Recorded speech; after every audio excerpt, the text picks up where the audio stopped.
إن الحمد لله نحمده ونستعينه ونصلي على رسوله الكريم وعلى آله وصحبه أجمعين أما بعد সবাইকে স্বাগতম জানাচ্ছি আমাদের আল আকিদাতুল ওয়াসিতিয়্যার নতুন একটি দর্শে। ইতোপূর্বে আমরা আলোচনা করছিলাম কিছু সিফাত সম্পর্কে কোরআনের আয়াতের আলোকে। আজকে সেই পরিক্রমায় আমরা আরও কিছু আলোচনা ইনশাআল্লাহ তাআলা করব। তো আমরা গতদিন একটা ভূমিকার মতো অনেকটা আলোচনা করেছিলাম সিফাতুল মাহাব্বা, ভালোবাসা বিষয়ক যে সিফাত সেইটা নিয়ে আমরা এটার ভূমিকাটা আলোচনা করে ফেলেছিলাম।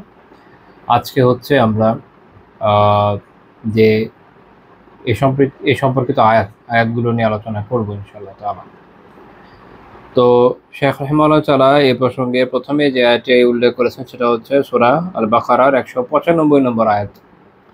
আল্লাহ তাআলা বলছেন, ওয়া আহসিনু ইন্নাল্লাহা ইউহিব্বুল মুহসিনিন, তোমরা ইহসান করো, নিশ্চয়ই আল্লাহ তাআলা মুহসিনিন যারা ইহসানকারী তাদেরকে ভালোবাসেন। এখন ইহসান মানে উদারতা, বদান্যতা এগুলো প্রদর্শন করা।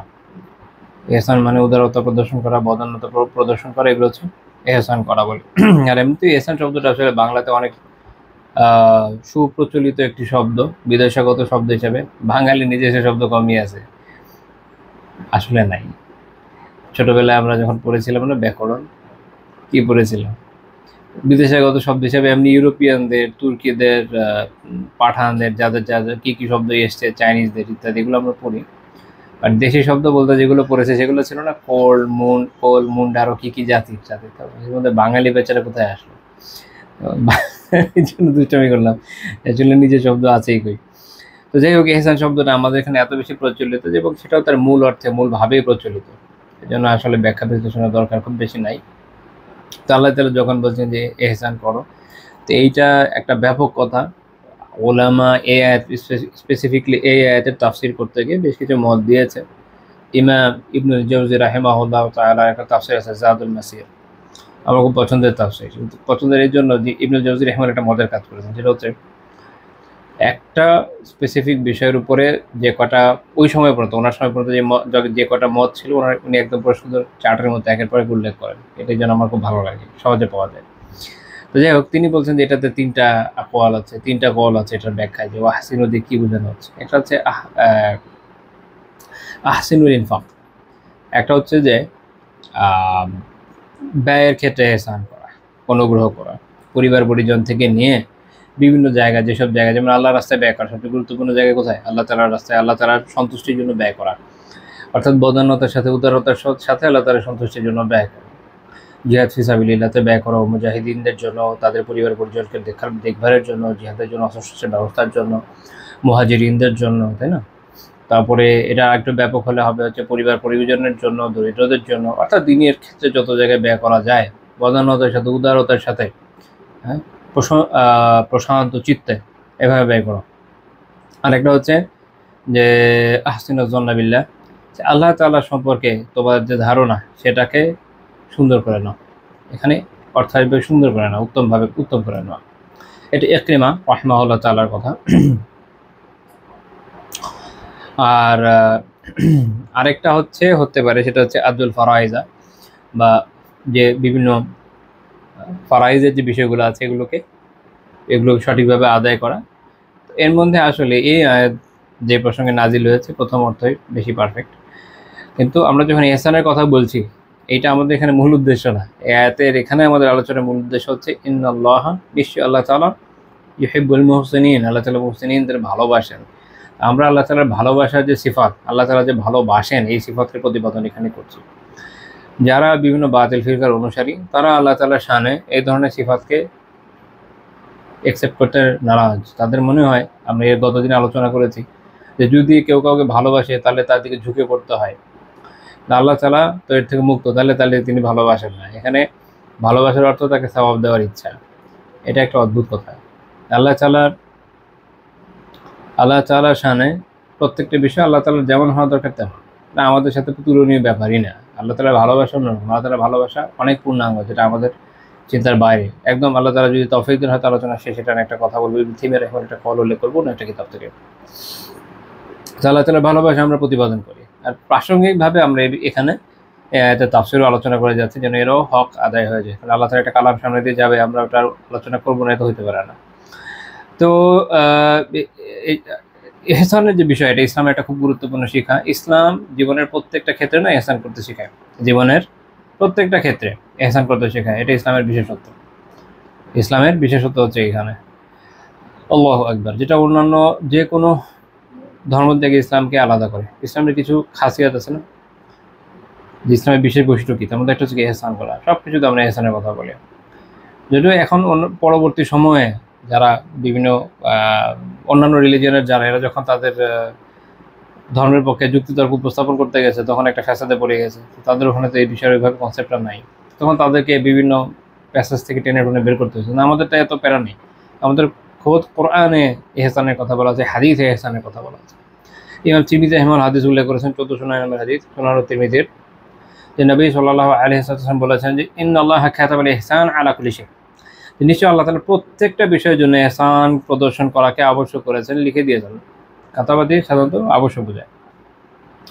তাহলে এটা ব্যাপক না যে আল্লাহ তাআলা প্রত্যেক বিষয়ের উপরে ইহসান করাকে আবশ্যক করেছেন। যা যা দুনিয়াতে যত কাজ আপনি যা করবেন, যা করবেন না করবেন, সব কিছুর মধ্যে এবং যাদের সাথে আপনার জীবন ইন্টারাকশন হবে, এটা এত ব্যাপক আলোচনা যে এটা নিয়ে অনেক কথা হতে পারে, সেদিকে আমরা যাবো না, সংক্ষেপে শেষ করার চেষ্টা করবো ইনশাআল্লাহ তাআলা, কারণ আজকে অনেকটুকু কভার করতে হবে। যে আমরা যখন কারোর সাথে বিভিন্ন মুআমালাত করছি, মুআশারাত করছি, কারোর সাথে সুসম্পর্ক বজায় রাখি, আর যা করছি না কেন, তারপরে যা কিনছি, ক্রয় বিক্রয়ের ক্ষেত্রে, আবার আমি যে একটা কিনছি কেনার ক্ষেত্রে, আমি যদি বিক্রি করার ক্ষেত্রে, কারোর সাথে ডিলিংসের ক্ষেত্রে, পরিবার পরিজনের সাথে, সন্তান সন্ততির সাথে, বন্ধু বান্ধবের সাথে, এমনকি রাস্তাঘাটের যে পশু যেগুলো আছে এদের সাথে, সবার ক্ষেত্রে, সবার সাথে, কুফফারদের সাথে আল্লাহ তাআলা কি বলেছেন, ইন্নাল্লাহা কাতাবাল ইহসান আলা কুল্লি শাই, আল্লাহ তাআলা সকল কিছুর উপরে ইহসানকে আবশ্যক করেছেন, সকল কিছুর উপরে। এই জন্য আল্লাহ রাসূল সাল্লাল্লাহু আলাইহি ওয়াসাল্লাম এরপর কি বলছেন যে ফাইদা কাতালতুম ফাআহসিনুল কিতলাহ, কাজে তোমরা যখন কাউকে হত্যা করবে, হত্যা করতে হবে ইহসানের সাথে। কি করতে হবে? হত্যা করতে হবে ইহসানের সাথে। যেমন কুফফারদের সাথে জিহাদ হচ্ছে, হ্যাঁ, কুফফারদের সাথে জিহাদ হচ্ছে, তাকে যে হত্যা করা হবে এটাও কি করতে হবে? ইহসানের সাথে করতে হবে, রাহমা, দয়া প্রদর্শন করে। অদ্ভুত শোনাতে লাগতে পারে, কিন্তু ইসলামী শরিয়াতে যত বিধান আছে ওগুলো সবই কি পূর্ণ? ইহসানপূর্ণ। তো এই কারণে দেখেন ইসলামী শরিয়া এই বিধান দিয়েছে যে শিশুদের হত্যা করা যাবে না, নিরস্ত্র নারীদের হত্যা করা যাবে না। অনেকে মনে করে শুধু নারী না, এই বিধানটা যদি এভাবে দেওয়া হয়, এখন আধুনিক জামানায় সকল দেশের সেনাবাহিনীতে নারী অফিসার্স আছে, সোলজার্স আছে, তাদের ইউনিটও আছে কোনো কোনো জায়গায়। এখন এদের সাথে মুজাহিদিনদের যুদ্ধ হবে, আর বললো যে না মেয়েদের তো মারা যাবে না, শরীয়তে জায়েজ করে না, এটা এরকম না। নিরস্ত্র সাধারণ নারী যারা, তাদের ক্ষেত্রে বিধান। একই রকমভাবে অতি বৃদ্ধ যাদের কোনো ইয়ে নাই, যুদ্ধের ক্ষেত্রে আসলে যাদের কোনো অবদান বা ইস্যু নাই, তাদের ক্ষেত্রে ছাড় আছে। আবার যারা মঙ্কস, যারা পাদ্রী আছে, যারা সন্ন্যাসী আছে, তাদের ক্ষেত্রে বিধান যে তাদের কি করা যায় না, হত্যা করা যায় না, সব ইহসান। তবে হ্যাঁ, একইভাবে যদি তারা সশস্ত্র হয়, যেমন ক্রুসেডের সময়ে নাইট টেম্পলার্সরা, হসপিটালার্স যারা ছিল, এরা বেসিক্যালি কি ছিল? প্রিস্টস, কিন্তু এরা সশস্ত্র ছিল। তো সেক্ষেত্রে তাদের সাথে কোনো সমস্যা নেই, তাদের সাথে যুদ্ধ করা যাবে, তাদের হত্যাও করা যাবে। তো মূল কথা হচ্ছে এটা। কাজে যখন এই যে এই ইহসানের বিধানগুলো দেওয়া হচ্ছে যুদ্ধের ক্ষেত্রে, যখন তাদেরকে হত্যা করবে, এই ধরনের লোকদেরকে হত্যা করবে না, এটা ইহসান। আবার সেক্ষেত্রে নির্বিচারে যেন না হত্যা করা হয়, বিশেষ কোনো মাসলা থাকলে ওটা আলাদা কথা। যেমন আপনি কোনো জায়গায় ক্ষেপণাস্ত্র নিক্ষেপ করবেন কুফফারদের উদ্দেশ্যে, এখনকার সময় যদি চিন্তা করেন, ওখানে তো সিভিলিয়ান থাকতে পারে, কিছু করার নাই। টার্গেটটা হচ্ছে ভালো করে খেয়াল করেন, টার্গেট হচ্ছে কুফফারদের যারা মিলিটারি পার্সোনালস, তারা হলো বেসিক টার্গেট। ওরা কি এখান থেকে যেটা বলে কিয়াস মাল ফারিক, দূরবর্তী কিয়াস করে, এটা সঠিক না। সেটা হলো কি, যে তারা মনে করে কুফফারদের যে কোনো জায়গায় মেরে দেওয়া যাবে, কিন্তু এরকম না।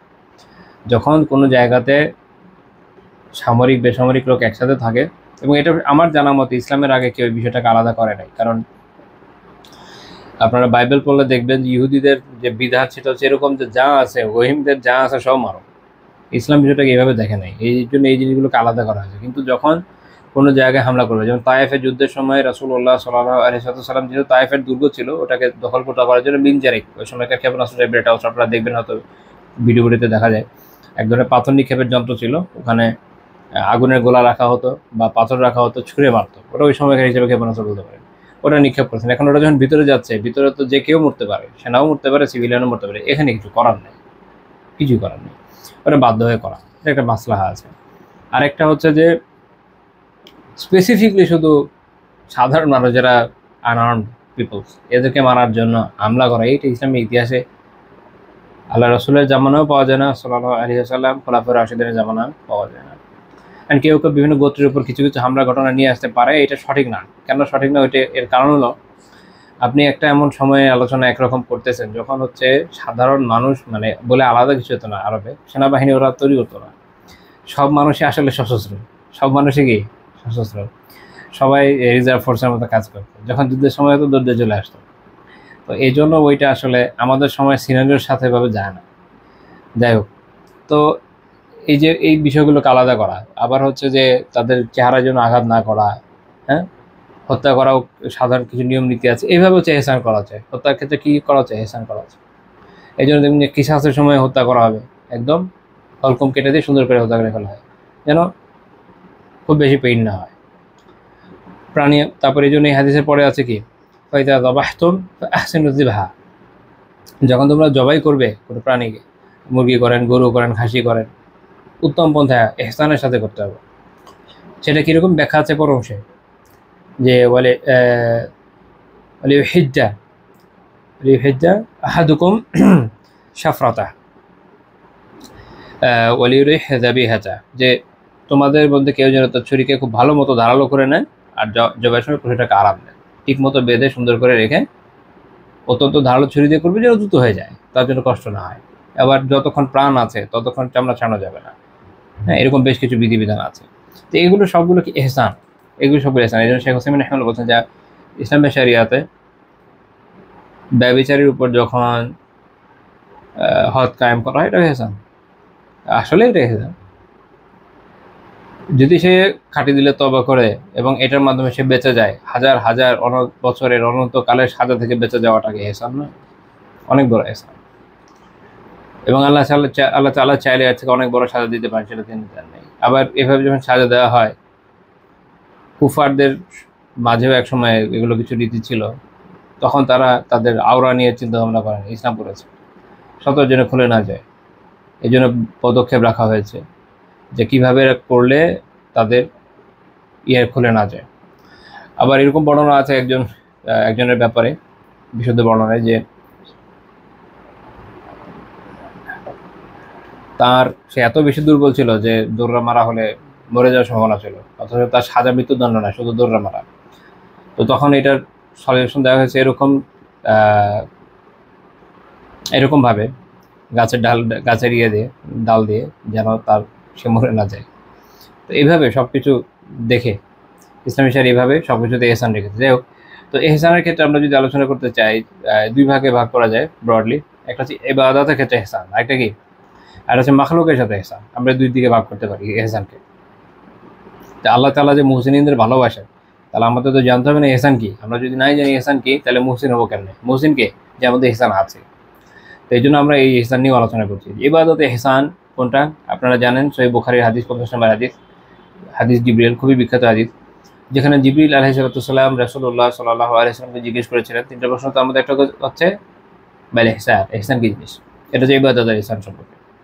আল্লাহ রাসূল উত্তরে বলেছেন, আনতা আবুদাল্লাহ কান্নাকা তারাহ, আপনি এমনভাবে, এহসান হচ্ছে আপনি এমনভাবে আল্লাহ তাআলার ইবাদত করবেন যেন আপনি তাকে দেখছেন। অর্থাৎ যখন ইবাদত করবো আমরা এইভাবে আমাদের অনুভূতি থাকতে হবে যেন আল্লাহ আমার সামনে আমি তাকে দেখি। ফাইন লাম তাকুন তারাহু ফাইন্নাহু ইয়ারাক, আর যদি আপনি তাকে না দেখেন, অর্থাৎ এরকম অনুভূতি আপনি আনতে পারলেন না, তখন এই অনুভূতি আনতে হবে কি, ফাইন্নাহু ইয়ারাক, তিনি তো আপনাকে দেখছেন। তো যখন আমার অন্তরের মধ্যে এই অনুভূতি থাকবে যে আমার সামনে আল্লাহ ছাড়া আছে, আমি তার সন্তুষ্টির জন্য দাঁড়িয়েছি, তখন দুনিয়ার ডানে বামে সামনে পিছিয়ে আর কি আছে আল্লাহ ব্যতীত, তো ওটা নিয়ে আমাদের মাথা ব্যথা থাকবে না। আমরা শুধুমাত্র আল্লাহ তাআলার দিকে অভিমুখী হব। আমাদের রুকুও তখন খুশুপূর্ণ হবে, সিজদার মধ্যে খুশু থাকবে, তো যেহেতু ওই অনুভূতি আমাদের অন্তরে জাগ্রত থাকে না, তখন এই জন্য সারা দুনিয়ার যাবতীয় চিন্তা আমাদের মধ্যে মনের মধ্যে চলে আসে। বাংলাদেশে একটা প্যাথেটিক জোকস আছে, খুবই প্যাথেটিক এই জন্য যেটার মধ্যে দিয়ে আসলে আমাদের যে দুঃখজনক বাস্তবতা এটা উঠে আসে। আপনারা শুনে থাকবেন হয়তো যে যদি এটা আসলে পসিবল না, কেউ বানিয়েছে কোনো কারণে, সেটা হচ্ছে যে এক একবার এক ইমাম সাহেব সে কোনো এক রাকাত না পড়ে সালাম ফিরিয়ে ফেলেছে। কেউ বুঝতে পারেনি, এক মুসল্লি বুঝতে পেরেছে। জিজ্ঞেস করছে যে কেউ বুঝলো না, আপনি বুঝলেন কীভাবে? বললো যে 4 রাকাতের মধ্যে আমি 4 দোকানে হিসাব করি, এর মধ্যে এক দোকানে হিসাব আজকে হয় না, তাহলে নিশ্চয়ই 1 রাকাত হয় না। তো এটা হচ্ছে এই অবস্থা যে বান্দা সলাতে আছে কিন্তু তার মন কোথায়? সারা দুনিয়া ঘুরে বেড়াচ্ছে। এটা তো একদমই অকাম্য। সলাৎ এটা কোনো প্রথাগত বিষয় না যে গেলাম দাঁড়ালাম হয়ে গেল, এরকম না। এটা তো আল্লাহ তাআলার সাথে বান্দার মোনাজাত। তাকে কায়মনোবাক্যে আল্লাহর দিকে মনোনিবেশ করতে হবে, আল্লাহ তাআলার উপস্থিতিকে অনুভব করতে হবে, তার কাছে নিজেকে বিনীত সমর্পিত করতে হবে, তাহলে না ইবাদতটা ঠিকমতো হবে। দিনে তো অল্প সময় এরকম আসে যখন আমরা দুনিয়ার সব কিছু ছেড়ে শুধুমাত্র কি আল্লাহ তাআলার দিকে মনোনিবেশ করি। দেখেন আমরা উঠতে বসতে জিকির করতে পারি, তখন এই বাধ্যবাধকতা থাকে না যে অন্যদিকে মনোযোগ দেওয়া যাবে না। আমরা হয়তো কাজ করছি, পড়ছি বা অন্যান্য কিছু করছি, কোথাও যাচ্ছি, তার মধ্যে কোনো না কোনো ইবাদত, যেমন জিকির করা বা কোনো ফিকির করার মধ্যে আমরা লিপ্ত থাকি। আপনি বাসায় তিলাওয়াত করছেন বা কোনো জায়গায় তিলাওয়াত করছেন, তখনও আপনার জন্য এটা বাধ্যবাধকতা থাকে না যে আপনি এদিক ওদিক তাকাতে পারবেন না। মানুষ তিলাওয়াত করতে করতে এদিক ওদিক তাকায়, ছোটোখাটো 2-4টা কাজও করে নেয়। একটা হচ্ছে আদাব, আরেকটা হচ্ছে কি আবশ্যিকতা। আমরা আবশ্যিকতার আলোচনা করছি, আদাব নিয়ে আলোচনা করছি না। কিন্তু সলাৎ এমন একটা ব্যাপার যেখানে আবশ্যিকতাটা এরকম যে আপনি অন্য কোনো দিকে কী করতে পারবেন না, মনোযোগ দিতে পারবেন না। পরিপূর্ণরূপে আল্লাহ তাআলার দিকে মনোনিবেশ করতে হবে। এবং সেইটা আপনি কখন করতে পারবেন? যখন আপনার অন্তরে এই অনুভূতি থাকবে। যখন এটা থাকবে, এটাই হলো ইহসান। এটা হলো ইহসান। এটা হচ্ছে ইবাদতের ক্ষেত্রে ইহসান। সর্বোত্তমভাবে, উত্তমভাবে আসলে ইবাদত করা হচ্ছে এটা। ইমাম ইবনে রাজব হাম্বলী রাহিমাহুল্লাহ তাআলা জামিউল উলুম ওয়াল হিকামে বলছেন যে আল ইহসান হুয়া আইয়া'বুদাল মুমিনু রাব্বাহু ফিদ দুনিয়া আলা ওয়াজহিল হুদুর والمراقبة كأنه يراه بقلبه وينظر إليه في حال عبادته فكان جزاء ذلك النظر إلى الله عيانا في الآخرة। ইহসান কি জিনিস? ইহসান হচ্ছে যে মুমিন ব্যক্তি দুনিয়াতে তার রবের ইবাদত করে কিভাবে? অন্তরে এই ভাব নিয়ে যে আল্লাহ তাআলার যে হুজুর, আল্লাহ তাআলার উপস্থিতিটা অনুভব করে, এবং আল্লাহ তাআলা যে ওয়াল মুরাকাবা, আল্লাহ তাআলা যে তাকে পর্যবেক্ষণ করছেন, আল্লাহ তাআলা যে তাকে পর্যবেক্ষণ করছেন, এটা অনুভূতি নিয়ে। ইবাদত কীভাবে করবে? আল্লাহ তাআলা আছেন, আল্লাহ তাআলার উপস্থিতিটাকে অনুভব করে, এবং আল্লাহ তাআলা যে আমাকে দেখছেন, আমার অন্তর পর্যন্ত সব জানেন তিনি। আমার অন্তর এখন ডানে বামে কোথায় যাচ্ছে তিনি জানেন না? তিনি সব জানেন। এই অনুভূতি নিয়ে যখন বান্দা ইবাদত করবে, সেটা হচ্ছে ইহসান। কাআন্নাহু ইয়ারাহু বিকলবিহি ওয়া ইয়ানজুরু ইলাইহি ফি হালি ইবাদাতি, যেন সে তার হৃদয় দিয়ে তার রবকে দেখছে, যেন সে তার হৃদয় দিয়ে রবকে দেখছে এবং ইবাদতের সময় তার দিকে চেয়ে আছে। তো যখন এই অনুভূতিটা থাকবে, ইবনে রাজব রাহিমাহুল্লাহ বলছেন ফাকানা জাযাউ যালিকা আন-নাযরা ইলা আল্লাহি ইয়ানা ফিল আখিরাহ। এই যে এইভাবে যদি সে অনুভব করতে পারে, তাহলে এইটার জাযা বা প্রতিদান হচ্ছে পরকালে সে সচক্ষে আল্লাহ তাআলাকে দেখবে। এই ইবাদত এইভাবে দুনিয়াতে করলে না, পরকালে আল্লাহকে দেখা যাবে। এই দুনিয়াতে তো আল্লাহ তাআলাকে আমরা দেখতে সক্ষম নই, কিন্তু এই দুনিয়াতে আল্লাহ তাআলাকে দেখার মতো একটা অবস্থান আছে, যেখানে অ্যাকচুয়ালি সরাসরি নিজেদের চোখে তো দেখা যায় না, অনুভূতির চোখ যেটা বলি না আমরা, ওটা দিয়ে দেখা। সেটা কি? সলাতে এই অনুভবটা রাখা, যেন আমি তাকে দেখছি। তো এইটা হচ্ছে এই মুহূর্তের রূপক। কিন্তু যখন এটার আমরা এই দুনিয়াতে বাস্তবায়ন করতে সক্ষম হব, কিয়ামতে জান্নাতে এটার হাকিকা বা প্রকৃত স্বরূপ আমাদের সামনে আসবে। যেন অনেকটা এরকম ব্যাপার যে বান্দা, হ্যাঁ তুমি দুনিয়াতে দেখেছো রবকে, এখন কিভাবে? আত্মিকভাবে, অনুভবের সাথে। আর এখন তুমি সরাসরি তাকে দেখো। যে দুনিয়াতে সেটা করতে পারেনি, আখিরাতে সে করতে পারবে না। আল্লাহ তাআলা তৌফিক দেন দুনিয়াতে যেন আমরা ইহসানের সাথে ইবাদত করতে পারি এবং আখিরাতে আমাদের রবকে দেখতে সক্ষম হই। আমিন। তারপর আসেন মাখলুকের সাথে ইহসান। মাখলুকের সাথে ইহসান কি কি? উসাইমিন রাহিমাহুল্লাহ বলছেন যে এটা 3 জিনিস বলা যেতে পারে। একটা হচ্ছে বাযলুন নাদা ওয়া কাফুল আযা ওয়া তালাকাতুল ওয়াজহ। এক নম্বর হচ্ছে বাযলুন নাদা, মানে হচ্ছে যে উদারতা প্রদর্শন আমরা বলতে পারি এটাকে। সেটা কীরকম? সেটা আর্থিকভাবে উদারতা প্রদর্শন করেন, শারীরিকভাবে করেন, বা আপনার মর্যাদার মাধ্যমে হোক, যে কোনোভাবে যখন কারোর প্রতি উদারতা প্রদর্শন করেন, সাহায্য করেন, হ্যাঁ, কেউ আর্থিক সাহায্য চাই দিলেন, কারো কোনো শারীরিক সহায়তা দরকার করলেন, আপনার একটা মর্যাদা আছে, আপনি এটার মাধ্যমে কাউকে হেল্প করলেন, এই সবগুলোই কিসের মধ্যে পড়ছে? এহসানের মধ্যে পড়ে। আর এটা হচ্ছে কাফুল আযা, মানুষ থেকে আত্মিক হোক, শারীরিক হোক, যত ধরনের কষ্ট আছে কষ্টগুলোকে দূর করা, নিজে কষ্ট না দেওয়া এবং যার কষ্ট আছে যদি দূর করতে সক্ষম হন এটাকে দূর করা আপনার সক্ষমতা থাকলে, এটাও কি ইহসান। আর এটা হচ্ছে তালাকাতুল ওয়াজহ, প্রফুল্ল বদনে সহাস্য মুখে অন্যদের সাথে দেখা করা। এটা বিভিন্ন হাদিসে এটাকে সাদাকা বলা হয়েছে, এটা একটা উত্তম আমল। দেখেন ইসলাম এই বিষয়গুলোকে কত গুরুত্ব দিচ্ছে। আর আরেকটা বিষয় হলো এখানে যে এক্ষেত্রে যে অনেকে আছে যে খুব গোমরাহ হয়ে থাকে, ভ্রু করে থাকে, যেন দুনিয়ার সবার প্রতি খুব বিরক্ত, তা দুনিয়ার সবাই খুব খারাপ। হ্যাঁ, তো অনেকে মনে করে এটা একটা বিশাল নেক আমলের বিষয়। নেক আমলের বিষয় না, সুন্নাহ থেকে দূরে গিয়ে কোনো নেক আমল নেই। তো এখানে যেটা হয়েছে, অনেকে এই বিষয়টার ক্ষেত্রে ভুল ধারণা রাখে, এটা সঠিক না। মানে সুন্নাহ অনুযায়ী চলা দরকার, কারণ সুন্নাহর বিষয়ে আমাদের সার্টিফিকেশন আছে যে এইটাই সঠিক। এখন সুন্নাহর বাইরে যে কোনো বুজুর্গ ভালো মানুষ, অবভিয়াসলি প্রত্যেকে যারা নেক আমল করছেন ভালো মানুষ, কিন্তু তাদের আমল তো আর সার্টিফাইড না আল্লাহ তাআলার তরফ থেকে যে সেটা আমরা 100% কী করতে পারবো, অনুসরণ করতে পারবো, কোনো সার্টিফিকেশন তো নাই। এবং উনি নিজেই মকবুল হচ্ছেন কিনা কিয়ামতের আগে জানার কোনো উপায়ও না। তো এই জন্য যে কোনো বুজুর্গের যে কোনো আমল গ্রহণযোগ্য না, আমরা সুন্নাহর সাথে মিলিয়ে দেখবো ইনশাআল্লাহ তাআলা। এক্ষেত্রে একটা বিষয় যে সবসময় কি এরকমই হতে হবে যে না কারোর সাথে রাগ করাই যাবে না? না, রাগ করার সঠিক জায়গাও আছে। এমন অনেক জায়গা আছে যেখানে কি করতে হয়, আমাদের ক্রোধ দেখাতে রাগ করতে হয়। যেমন কোথাও শরিয়া লঙ্ঘন হচ্ছে, যেখানে আমাদের ক্রোধ না দেখালে হবে না, ওগুলো ঠিক আছে, ওটা কোনো সমস্যা না। সাধারণ হুকুম হচ্ছে এইটা যে আমরা প্রফুল্ল চিত্তে থাকার চেষ্টা করবো। কারোর সাথে যখন দেখা হয়, যেভাবে রাসূলুল্লাহ সাল্লাল্লাহু আলাইহি ওয়াসাল্লাম থাকতেন, ওনার কি চিন্তা কম ছিল? একটা হাদিস থেকে আমরা জানি না যে পরিমাণ উনি জানতেন, আমরা যদি জানতাম তাহলে হাসতাম কম, কাঁদতাম বেশি। কিন্তু তারপরও তিনি সবার সাথে প্রফুল্ল বদনে তো দেখা করতেন। সুবহানাল্লাহ। এটা তো আমাদের জন্য আদর্শ সেট করার জন্য। তো এই হচ্ছে মোটামুটি ইহসান সম্পর্কিত আলোচনা। যেটা আমি বলেছি যে ইহসান অনেক ব্যাপক কথা, ক্রয় বিক্রয় থেকে নিয়ে ভাড়া নেওয়া, বিয়ে, সব ক্ষেত্রে ইহসানের জায়গা আছে। যেহেতু ফিকহ নিয়ে আলোচনা নেই, এই জন্য আর বেশি আগাবো না। তো আমরা এখান থেকে জানলাম আল্লাহ তাআলা ইহসানকারীদের ভালোবাসেন, আল্লাহ তাআলা আমাদেরকে ইহসানকারীদের অন্তর্ভুক্ত করেন, আমিন। 2 নম্বর হচ্ছে পরের আয়াত হলো এটা, আকসিতু ইন্নাল্লাহা ইউহিব্বুল মুকসিতিন, সূরা হুজুরাতের 9 নম্বর আয়াত, যে তোমরা ন্যায় বিচার করো, নিশ্চয়ই আল্লাহ তাআলা ন্যায় বিচারকারীদেরকে ভালোবাসেন। আকসিতু ইয়ানি এদলু, আদল, ন্যায় বিচার করো, ইনসাফ। এবং তাহলে এখানে যেহেতু নির্দেশনা আছে, নির্দেশ আছে, উসুল আছে, আল আমরু লিল উজুব, আদেশ থাকলে এটা ওয়াজিব বা আবশ্যকতা বোঝায়, কাজে এটা আবশ্যিক ব্যাপার মুসলিমদের জন্য কি ন্যায় বিচার করা। এবং আল্লাহ তাআলা ভালোবাসেন, এটা তার ভালোবাসার সিফাত প্রতিপাদিত হলো কাদেরকে? যারা ন্যায় বিচার করে, যারা ন্যায় বিচার করে। আর ইসলামী ন্যায় বিচার, ইসলাম যে বিধান দিয়েছেন সেটাই ন্যায় বিচার। মনে রাখেন, ন্যায় বিচার কি? ইসলাম যা দিয়েছে এটাই ন্যায় বিচার। ইসলাম যে শরিয়া আমাদেরকে দিয়েছে এটাই ন্যায় বিচার। শরিয়া আমাদেরকে যা শিখিয়েছে ওটাই কি ন্যায় বিচার। শরিয়ার বাইরে কোনো ন্যায় বিচার নেই, শরিয়ার বাইরে কোনো ন্যায় বিচার নেই। হয় সেকুলার দুনিয়ার ন্যায় বিচার শরিয়ার সাথে সাদুর্যপূর্ণ হবে, তো সেক্ষেত্রে শরিয়ার সাথে মিলার কারণে আমরা বলতে পারি এটা ন্যায় বিচার, অথবা শরিয়ার সাথে বৈসাদৃশ্যপূর্ণ হবে, তাহলে এটা প্রশ্ন ওঠানো ন্যায় বিচার হওয়ার। আমরা শরিয়া দিয়ে সব মাপবো, দুনিয়ার সব কিছু দিয়ে শরিয়াকে মাপবো না, মাথায় রাখতে হবে। এখনকার সময় মানুষের এই চিন্তা হয়েছে যে সেকুলারদের যে কোনো কথাবার্তা, লিবারালদের যে কোনো কথাবার্তা থেকে খুশি হয়ে যায়, ওয়াও কত সুন্দর চমকপ্রদ কথাবার্তা। তখন তাদের মনে হয় যে বলেছে যখন ভালোই হবে, এবং এটা ইসলামে কেন নাই এই বিষয়, এটা নিয়ে তাদের মাথায় প্রশ্ন আছে। ইসলামে কেন থাকতে হবে?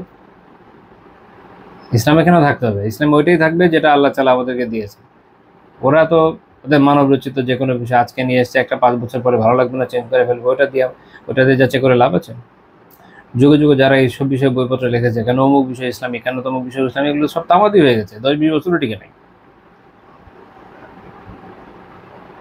আমি মাঝে মাঝে এটা বলি বিভিন্ন জায়গায় যে যখন কমিউনিজমের খুব জোয়ার চলছে, তখন আপনারা জানেন যে মিশর, একটা সময় মিশর রুশ ব্লকের দেশ ছিল আনোয়ার সাদাতের সময়। তো ওই সময় ওখানে কমিউনিজমের জয়জয়কার। তো সেই সময় খুব দেখানোর চেষ্টা করছিল বিভিন্ন মিশরীয় ইসলামী বুদ্ধিজীবী যে ইসলাম কেন এটা সোশ্যালিস্ট টাইপের বা কমিউনিস্ট টাইপের রিলিজন। আল্লাহ মাফ করেন, হেফাজত করেন। তো তাদের বিভিন্ন বই টই লিখছিল তারা ইসলামের সামাজিক সুবিচার এইসব টিসব নিয়ে। তারপরে যখন ওইগুলো চলে গেল, ওই সময় চলে গেল, তখন দেখেন যে পুঁজিবাজার সাথে রিলেশন দেখানোর চেষ্টা হয় আর অনেক কিছু। এই ধরনের লোকদেরই হচ্ছে সমস্যা, কোনো স্থিতিশীলতা নাই। যখন যে বিষয়ে জায়গান সেদিকে চলে যাবে। আপনারা বাংলাদেশে দেখছেন না অনেকে, যারা আপনারা তো এখন আলহামদুলিল্লাহ বয় যে পরিবার সাথে দেখা হয়েছে নিশ্চয়ই, যে একটা সময় আফগানিস্তানে যারা ছিল আমেরিকার বিরুদ্ধে জিহাদ করছিল তালেবানরা, তাদেরকে কেউ অনেক কিছু বলতো। যেদিন বিজয় হয়ে গেল এক একজন আল্লাহু আকবার পোস্টার দিয়ে সয়লাভ করে ফেলো। যাই হোক, এটা হচ্ছে সমস্যা। এই ধরনের লোকদের থেকে বেঁচে থাকা দরকার। তো ইসলাম আমাদেরকে কি শেখাচ্ছে? ন্যায় বিচার করতে। আর ইসলামের কথাই শেষ কথা, ওটাই ন্যায় বিচার। এবং ন্যায় বিচার এত গুরুত্বপূর্ণ যে এটা আমাদেরকে জান্নাতে যাওয়ার পথ দেখায়। আল্লাহ তাআলা ন্যায় বিচারকারীদেরকে ভালোবাসেন। ন্যায় বিচারের মূল কথা হচ্ছে অনেকটা এরকম, ইসলামের একটা মূলনীতি যে আমি এমনভাবে চলবো যে আমি নিজের জন্য যেটা ভালো মনে করি সেটাই অন্যের জন্য করবো, তাহলে দেখবেন ন্যায় বিচার ন্যায় হয়ে যাবে। এ বিষয়ে একটা হাদিস আছে, সহিহ মুসলিমের হাদিস, মানে হাব্বা আইয়ুজাহজাহা আনিন নার, যে এটা ভালোবাসে যে তাকে জান্নাত থেকে দূরে রাখা হবে, ওয়া ইউদখালাল জান্নাহ, এবং তাকে জান্নাতে প্রবেশ করানো হবে। জান্নাত থেকে দূরে রাখা হবে এবং জান্নাতে প্রবেশ করানো হবে। ফালতাতি মানিয়াতুহু ওয়া হুয়া ইউমিনু বিল্লাহি ওয়াল ইয়াউমিল আখির ওয়া লিয়াতি ইলান নাসি আল্লাযী ইউহিব্বু আন ইউতা ইলাইহি। তাহলে সে যেন এমন অবস্থায় যেন তার কাছে মরণ আসে, যখন তার অবস্থা এরকম যে সে আল্লাহ তাআলার প্রতি এবং তার রাসূলের প্রতি ঈমান রাখে। ওই সময় তার ঈমানটা থাকতে হবে। যদি জান্নাতে প্রবেশ করতে চান, জাহান্নাম থেকে বাঁচতে চান, এবং অন্যের সাথে ওয়ালিয়াতি ইলান নাসি, এবং মানুষের কাছে এই অবস্থায় সে আসবে, অর্থাৎ এমন ব্যবহার করবে আল্লাযী ইউহিব্বু আন ইউতা ইলাইহি, যেমনটা সে তার নিজে পছন্দ করে যে তার সাথে করা হোক। সহিহ মুসলিম হাদিস, যে আমি যদি চাই যে আমার সাথে ভালো করা হোক, তাহলে যেটা আমি চাচ্ছি যে আমার সাথে এই ভালো করা হোক, এটা আমি মানুষের সাথে যখন করবো, অটোমেটিক্যালি কি হবে? ইনসাফ কায়েম হয়ে যাবে, ন্যায় বিচার চলে আসবে। এখন দেখবেন এখন এই মূলনীতিতে আসেন, বাংলাদেশে যারা ইনসাফ পার্টি আছে, দেখবেন যে তারা দুনিয়ার মানে তাদের সাথে হোক চায়, কিন্তু দুনিয়ার কারোর সাথে এটা করতে রাজি না। ভোট ব্যাংকের ছোট ছোট কিছু পোর্শন আছে, এদের জন্য হতে পারে, বাট ইউজুয়ালি সারা দুনিয়ার বাকি পার্টি যারা আছে বা তার যারা অপোজিশন থাকে, ইনসাফের তো নাও থাকে না, আবার এসে বলবে যে আমরা খুব চাই ইনসাফ কায়েম হোক। কি হবে ভাই, আপনাদের তো আমলের মধ্যে ইনসাফ নাই। যাই হোক, যত ইনসাফ পার্টি আছে সবারই কম বেশি এই বৈশিষ্ট্য বাংলাদেশ। তো ইনসাফ আদল এইটা এমন একটা বিষয়, এটা সর্বব্যাপী বিষয়, সমাজে, রাষ্ট্রে, বিচার ব্যবস্থা, এগুলো তো আছেই।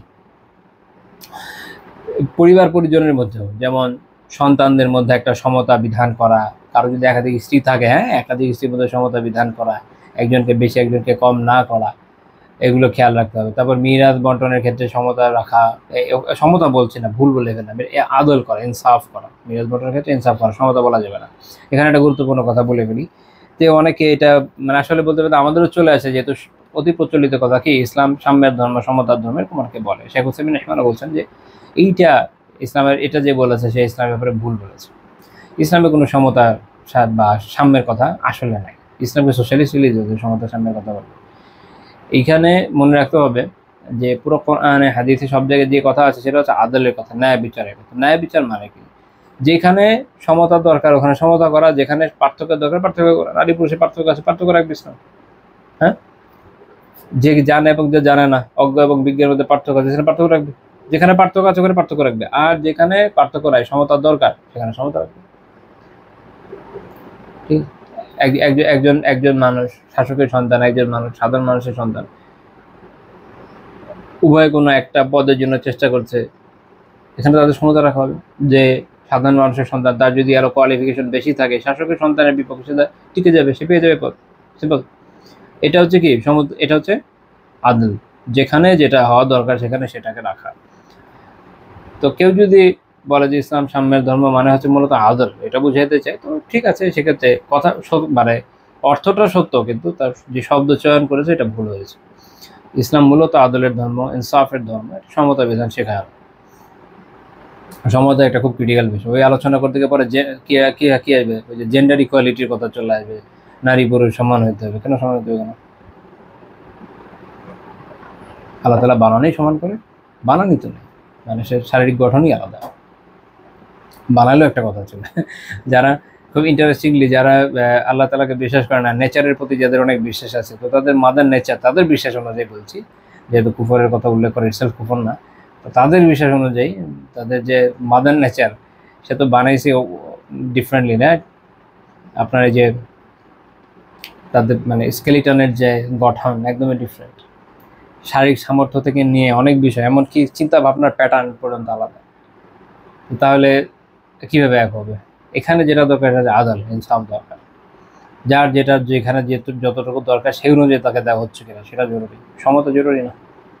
সমতার কথা বলতে গেলে তখন যখন এই কথা আসে যে বিভিন্ন ক্রিটিক্যাল এবং চ্যালেঞ্জিং কাজ, সেগুলোতে যাওয়ার কথা যখন আসে, দেখবেন এরা যেতে রাজি হয় না।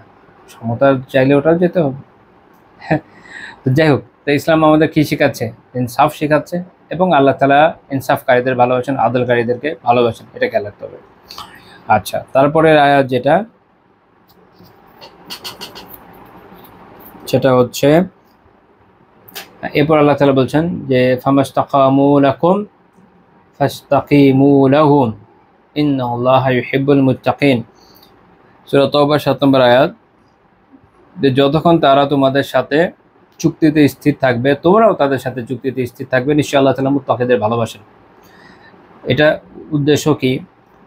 কুফারদের সাথে আপনারা জানেন হুদায়বিয়ার একটা সন্ধি হয়েছিল, ওরা এই সন্ধিকে ভঙ্গ করে, তো ফলে মক্কা বিজয় করা হয়। মক্কা বিজয়ের পরে আল্লাহ তাআলা সূরা তাওবা যখন নাজিল করেন, সেখানে জানিয়ে দেওয়া হচ্ছে যে এদের এদের এদের এদের সাথে চুক্তি বাতিল। এখন কুফারদের কারো কারোর সাথে এরকম যখন যে মানে কোনো ফ্যাকশন ছিল এরকম যাদের সাথে চুক্তি ভঙ্গ হয়নি, তারা ভঙ্গ করেনি চুক্তি, এরা চুক্তির উপর অটল ছিল। যেমন কিনানার বনি বকরের কোনো গোত্র, এরা এদের চুক্তিতে অটল ছিল। তো আল্লাহ তাআলা বলে দিচ্ছেন যে তাদের যেটা চুক্তি, যারা এটার উপর অটল ছিল, কুরাইশের সাথে মিলে ভঙ্গ করে নাই, তারা যতদিন অটল আছে তোমরা অটল থাকবে, এবং এই ক্ষেত্রে তোমরা যেন কোনো ভুল না করে। জন্য আল্লাহ তাআলা সতর্ক করছেন যে আল্লাহ তাআলা মুত্তাকিদের ভালোবাসেন। তাহলে আল্লাহ তাআলার ভালোবাসা পেতে হলে তাকওয়া অর্জন করতে হবে। মুত্তাকি কারা?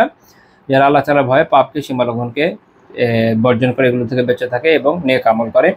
চুক্তি রক্ষা করা এটা একটা নেক আমল, এবং চুক্তি ভঙ্গ থেকে বেঁচে থাকা, ধোঁকা প্রতারণা করা থেকে বেঁচে থাকা, চুক্তি ভঙ্গ করার ক্ষেত্রে ধোঁকা ও প্রতারণা করা থেকে বেঁচে থাকা, এটা একটা নেক আমল। তাহলে এখানে নেক আমল করা আবার পাপ বর্জন করা, দুটোই সম্মিলিতভাবে একটা আয়াতের ভিতরেই আছে।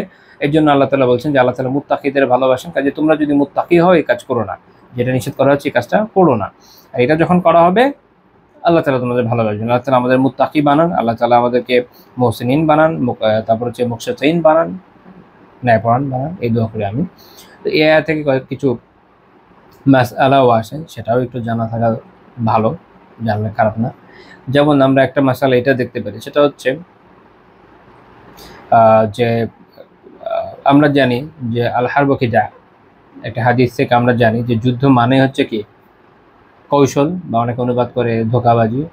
কিন্তু মনে রাখতে হবে যে যুদ্ধের ক্ষেত্রে যদি এমন হয় যে কুফারদের সাথে মুসলিমদের কোনো আহাদ বা চুক্তি আছে, ফালা ইয়াজুজুল খিদা, তখন তাদের সাথে আল মাসউদুল ফিকহিয়া বলছে যে তাদের সাথে তখন প্রতারণা করা বৈধ নয়, জায়েজ নয়। এখন যুদ্ধের মধ্যে কি আছে? একটা কি বলে এটাকে বাংলা, স্থিতাবস্থা আছে। তো এই অবস্থায় তাদের সাথে কোনো ধরনের প্রতারণা করে এটাকে ভঙ্গ করা কিনা বৈধ নয়। এর মধ্যে হতে পারে যে দেখা গেল যে রাতে একটা কোনো হামলা চালালো, যখন কিনা তারা নিজেদের নিরাপদ ভাবছে, প্রশান্তির মধ্যে আছে, ভাবছে যে না আমরা তো চুক্তি ভঙ্গও করি নাই, হ্যাঁ এমন কিছু করি নাই যাতে এটা নষ্ট হতে পারে, তো আমাদের তো আক্রান্তের কথা না, তখন তারা আক্রান্ত হবে, এটা বৈধ না। তবে যদি এরকম হয় হাত্তা লাউ কুন্না নাকশাল খিয়ানাতা মিন জানিবিহিম, যদি এমন হয় যে তাদের থেকে আমরা খিয়ানতের খুব আশঙ্কাও করি, তারপরও না, যতক্ষণ এটা একদম ক্লিয়ার হয়ে যাচ্ছে। যেমন আমরা বনু কুরাইজার ক্ষেত্রে জানি তাদের খিয়ানতটা একদম পরিষ্কার প্রমাণিত, যতক্ষণ এটা না করেছে ততক্ষণ পর্যন্ত কিন্তু রাসূলুল্লাহ সাল্লাল্লাহু আলাইহি ওয়াসাল্লাম আক্রমণ করেন নাই। কুরাইশদের যে চুক্তি ভঙ্গটা এটা পরিষ্কার, যতক্ষণ না হয়েছে আল্লাহ রাসূল আক্রমণ করেন নাই। এটা বুঝতে হবে যে মুসলিমদের অনেক ক্ষেত্রে হাত পা বাঁধা, না, আমরা সাহায্য পাই আল্লাহ তাআলার কাছ থেকে, হাত পা বাঁধা থাকলেও সাহায্য কার থেকে পাই? আল্লাহ তাআলার কাছ থেকে পাই।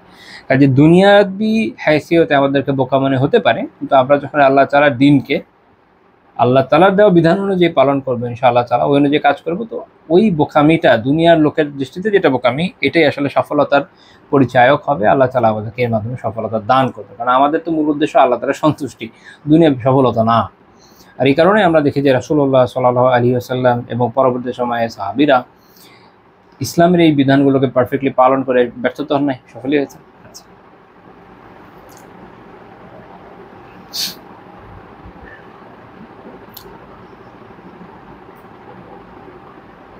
যুদ্ধ বিরোধী সিজ ফায়ার, এখনকার সময় বলে সিজ ফায়ার। হ্যাঁ,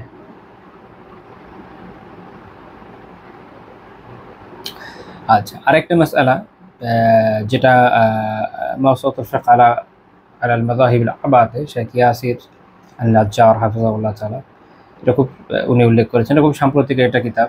চার মাযহাবের ফিকহি মাসআলাগুলো ওখানে একত্রিত করে কিতাব লেখার একটা প্রচলন আছে। খুব সুন্দর সুন্দর কিছু কিতাব আছে, আমার কাছে হার্ড কপি আছে আপনার 3টা আছে আলহামদুলিল্লাহ। নতুন একটা এসছে, এটা হার্ড কপিটা আমার কাছে নাই, এটা সামারা থেকে ইউজ করি। মাওসুআতুল ফিকহ আলাল মাযাহিবিল আরবাআ, সিরিয়ার একজন আলেম ডক্টর ইয়াসির নাজ্জার, উনি করেছেন, খুব সুন্দর, বেশ চমৎকার।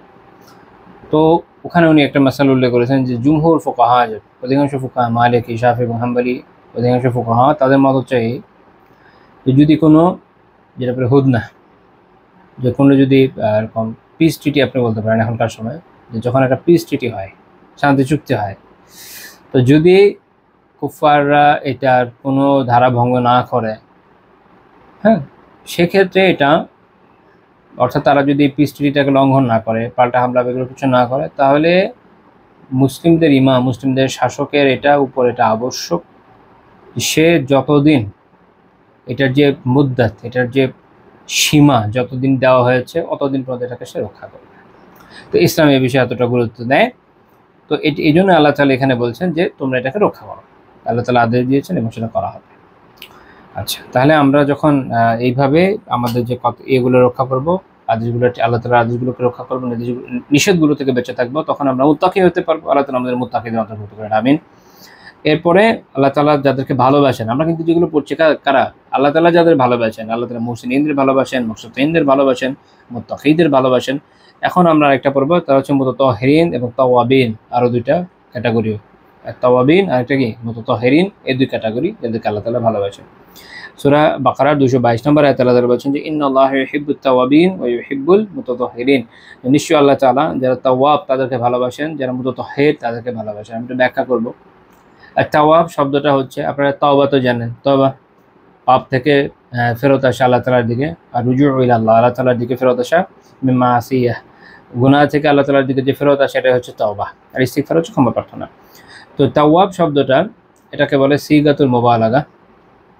সিগাতুল মুবালাগা দিয়ে আরবিতে বোঝায় আধিক্য, মানে কোনো বিষয় অনেকবার কিছু করবেন আপনি একটা কাজ, তখন এটা বোঝানোর জন্য যে শব্দটা আসে, এটাকে বলে যে গঠন, যে গঠনের শব্দ আসে, এটাকে সিগা হলে এরকম ছাঁচ বা গঠন। তো সিগাতুল মুবালাগা, এটা হচ্ছে আধিক্য সূচক। যখন আমরা বলছি আত-তাওয়াব কি, ওয়া কাসীরুর রুজু ইলাল্লাহ, যে অনেক বেশি আল্লাহ তাআলার দিকে প্রত্যাবর্তন করে, অর্থাৎ যে গুনাহ থেকে অনেক বেশিবার আল্লাহ তাআলার কাছে প্রত্যাবর্তন করে, সে কে? তাওয়াব। আল্লাহু আকবার। তো তাহলে চিন্তা করেন যে আল্লাহ তাআলা ভালোবাসেন কাদেরকে? একবার তওবা করা যায় তাইব, শুধু তওবাকারী না, আর তাওয়াব যারা, তাদেরকে যারা বারবার তওবা করে ফেরত আসে। মনে রাখেন, আল্লাহ তাআলার দয়ার কোনো সীমা পরিসীমা নাই। এটা মানে আল্লাহ তাআলার দয়া বিষয়ক যে রিওয়ায়াতগুলো আছে, এগুলো যদি পড়ে, সে মানে এমন একটা অবস্থায় যাবে, অতিমাত্রা আশাবাদী হয়ে যেতে পারে। আবার আল্লাহ তাআলার আযাব এবং তার ইকাব সম্পর্কিত যে রিওয়ায়াতগুলো আছে, এগুলো যদি কেউ পড়ে, সে একদম হতাশ হয়ে যেতে পারে। মাঝখানে ব্যালেন্সে থাকতে হয়। তো আল্লাহ তাআলা আমাদের প্রতি এত রহম করেছেন যে তিনি তাওয়াবদেরকে ভালোবাসেন, যারা অনেক বেশি তওবা করে তাদেরকে ভালোবাসেন। তো এই জন্য আলিম মানুষ বলেছেন যে অনেক গুনাহ না করলে তার অনেক তওবা হবে না। আমরা একটা মৌখিক বলা, এটা হচ্ছে অ্যাকচুয়ালি তওবা করা। তো তার মানে হচ্ছে এই যে অনেকে হতাশ হয়ে যায় যে আমার তো অনেক গুনাহ হয়ে যাচ্ছে, না, হতাশ হওয়ার কিছু নাই। আপনি প্রত্যেকবারই দৃঢ়তার সাথে তওবা করেন। বাই চান্স যদি আবারও গুনাহ হয়ে যায়, আবারও তওবা করেন, হতাশ হয়েন না। কারণ হতাশ হওয়াটা শয়তানের ওসওয়াসার কারণে হয়। আর তওবা থেকে বিরত থাকা এটা তো শয়তানের সিফাত। কার সিফাত? শয়তানের সিফাত। যখন আদম আলাইহিস সালাম ভুল করলেন, তিনি তওবা করলেন, এটা হচ্ছে আমাদের বাবার সিফাত, এটা হচ্ছে আমাদের সিফাত, মানব জাতির সিফাত। আর ইবলিস কি করলো? অধ্যত্ব প্রদর্শন করলে, সে তওবা করলো না। তো এটা শয়তানের সিফাত, তওবা না করা। একজন মানুষের সিফাত হচ্ছে তওবা করা, অনুশোচনা পোষণ করা, বিশেষভাবে মুমিনদের তো অবশ্যই সর্বাগ্রে। তো কাজে শয়তান যতই চেষ্টা করুক আমরা যেন হতাশ না হই, যতই ভুল হয়ে যাক আবার তওবা করবো, আল্লাহর দরবারে আবার আসবে। মনে রাখবেন যে আল্লাহ তাআলা তাওয়াব, যারা অনেক তওবা করে এদেরকে অনেক ভালোবাসে। আল্লাহ তাআলা আমাদেরকে তাওয়াবিনদের অন্তর্ভুক্ত করেন, আমিন। আমাদের গুনাহ, কবিরা গুনাহ থেকে বাঁচান, আর বাঁচান যদি হয়ে যায় মাফ করে দেন, তওবা করার তৌফিক নসিব করেন, আমিন। বিভিন্ন জায়গা থেকে আমরা জানি যে রাসূলুল্লাহ সাল্লাল্লাহু আলাইহি ওয়াসাল্লাম অনেকবার তওবা ইস্তিগফার পাঠ করতেন। প্রসঙ্গত এটা আমরা বলে নিতে পারি যে তওবার শর্তগুলো একজন আলিম এক এক রকম বলেছেন, আপনার কিছু তো জানেনি। আমরা এক্ষেত্রে উসাইমিন রাহিমাহুল্লাহ উল্লেখ করতে পারি। উনি 5টা শর্তের কথা উল্লেখ করছেন। একটা হচ্ছে কাল ইখলাসু লিল্লাহি তাআলা। 1 নম্বর হচ্ছে তওবা করতে হবে কিসের জন্য? আল্লাহ তাআলার জন্য, খালিসভাবে আল্লাহ তাআলার সন্তুষ্টির জন্য। সে আল্লাহ তাআলার ভয়ে, আল্লাহ তাআলার আশা, আল্লাহ তাআলার কাছ থেকে সওয়াবের আশায়, আল্লাহ তাআলার কাছে, আল্লাহ তাআলার জন্যই তওবা করবে। তওবা ইখলাস জরুরি। তওবা কি জরুরি? ইখলাস জরুরি। তো সামাজিক চাপে সবাই মিলে বলছে যে তুই তওবা কর না, তো তোর খবর আছে। তারপর গিয়ে বাইতুল মোকাররমের খতিব সাহেবের হাত পা জড়ায় ধরে বলতেছে হুজুর মাফ করে দেন, তওবা পড়ায় দেন। আমাদের দেশে তওবা পড়ায়, এটা আমাদের দেশের কোনো বিশিষ্ট ব্যক্তি জীবনে ঘটে যাওয়া ঘটনা আমি বলছি। এটা তওবা না। তওবা হচ্ছে ইখলাসের সাথে শুধু আল্লাহ তাআলার সন্তুষ্টির জন্য যেটা করা, এটাই তওবা। হ্যাঁ, প্রকাশ্য পাপের তওবা, প্রকাশ্য পাপের তওবা প্রকাশ্যে। আর তওবার আসলেই সে করেছে কিনা এটা বোঝার উপায় কি? ওই পাপে আর না যাওয়া। দেখা যাচ্ছে কি এরপর তো ওইভাবে না করলে কোনো না কোনোভাবে জড়িত থাকে। ওইটা তো হচ্ছে লোক দেখানো, আই ওয়াশিং। আচ্ছা, তো 1 নম্বর হচ্ছে কাল ইখলাস। আর ইখলাসু লিল্লাহি তাআলা, আল্লাহ তাআলার জন্য ইখলাস থাকতে হবে, আল্লাহ তাআলার সন্তুষ্টির জন্য, আল্লাহ তাআলার ভয়ে, আল্লাহ তাআলার জন্যই তওবা করতে হবে। 2 হচ্ছে নাদাম, অনুশোচনা থাকতে হবে। সে যে পাপ করেছে এটা নিয়ে কি করতে হবে? অনুশোচনা থাকতে হবে, এবং এই থাকতে হবে। 3 নাম্বার যে এই পাপ থেকে তার দূরে থাকতে হবে, এবং এই পাপ থেকে দূরে থাকতে হবে। অর্থাৎ যে পাপটা সে করেছে এই পাপ থেকে দূরে চলে আসতে হবে, পাপটা আর করা যাবে না। অর্থাৎ সে যে অনুশোচনা পোষণ করেছে, আবার বসে বসে ওই পাপটাই করছে, তাহলে তার তওবা হলো না। পাপটা সে ছেড়ে দিবে, সে ছেড়ে দিয়ে তারপর না তওবা করবে। এখন মোস্ট কমন সিনারিওর মধ্যে ধরেন কেউ ঘুষ খায়, সে ঘুষও নিচ্ছে, আবার বলছে আস্তাগফিরুল্লাহ, আতুবু ইলাইহি, আল্লাহর কাছে তওবা করছে। অথচ সে ঘুষ খেয়েই যাচ্ছে, বা কেউ অ্যাফেয়ার করছে, এর মধ্যে দিয়ে সে বলছে না আমি তওবা করলাম,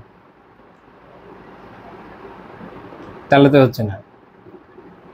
বা অন্য যে কোনো গুনাহ হোক, তো তওবা করতে হয় কি করে? ওটাকে ছেড়ে দিতে হয়। 3 নম্বর হচ্ছে কি দৃঢ়তা। 4 নম্বর হচ্ছে যে দৃঢ়তার সাথে এই প্রত্যয় রাখতে হবে যে সে আর কখনো এটাতে ফেরত আসবে না। মনে রাখতে হবে যে এই সময় আপনি দৃঢ়তার সাথে প্রত্যয় রাখবেন। হ্যাঁ, পরে যদি বাই চান্স চলেও আসেন, এটার কারণে আগের তওবা বাতিল হবে না। এটা অনেকে মনে করে যে তাহলে আগেটা বাতিল হলো না, আগেটা বাতিল হয়নি, আগেটা ওইটা একটা আমল, এখনকারটা আরেকটা আমল।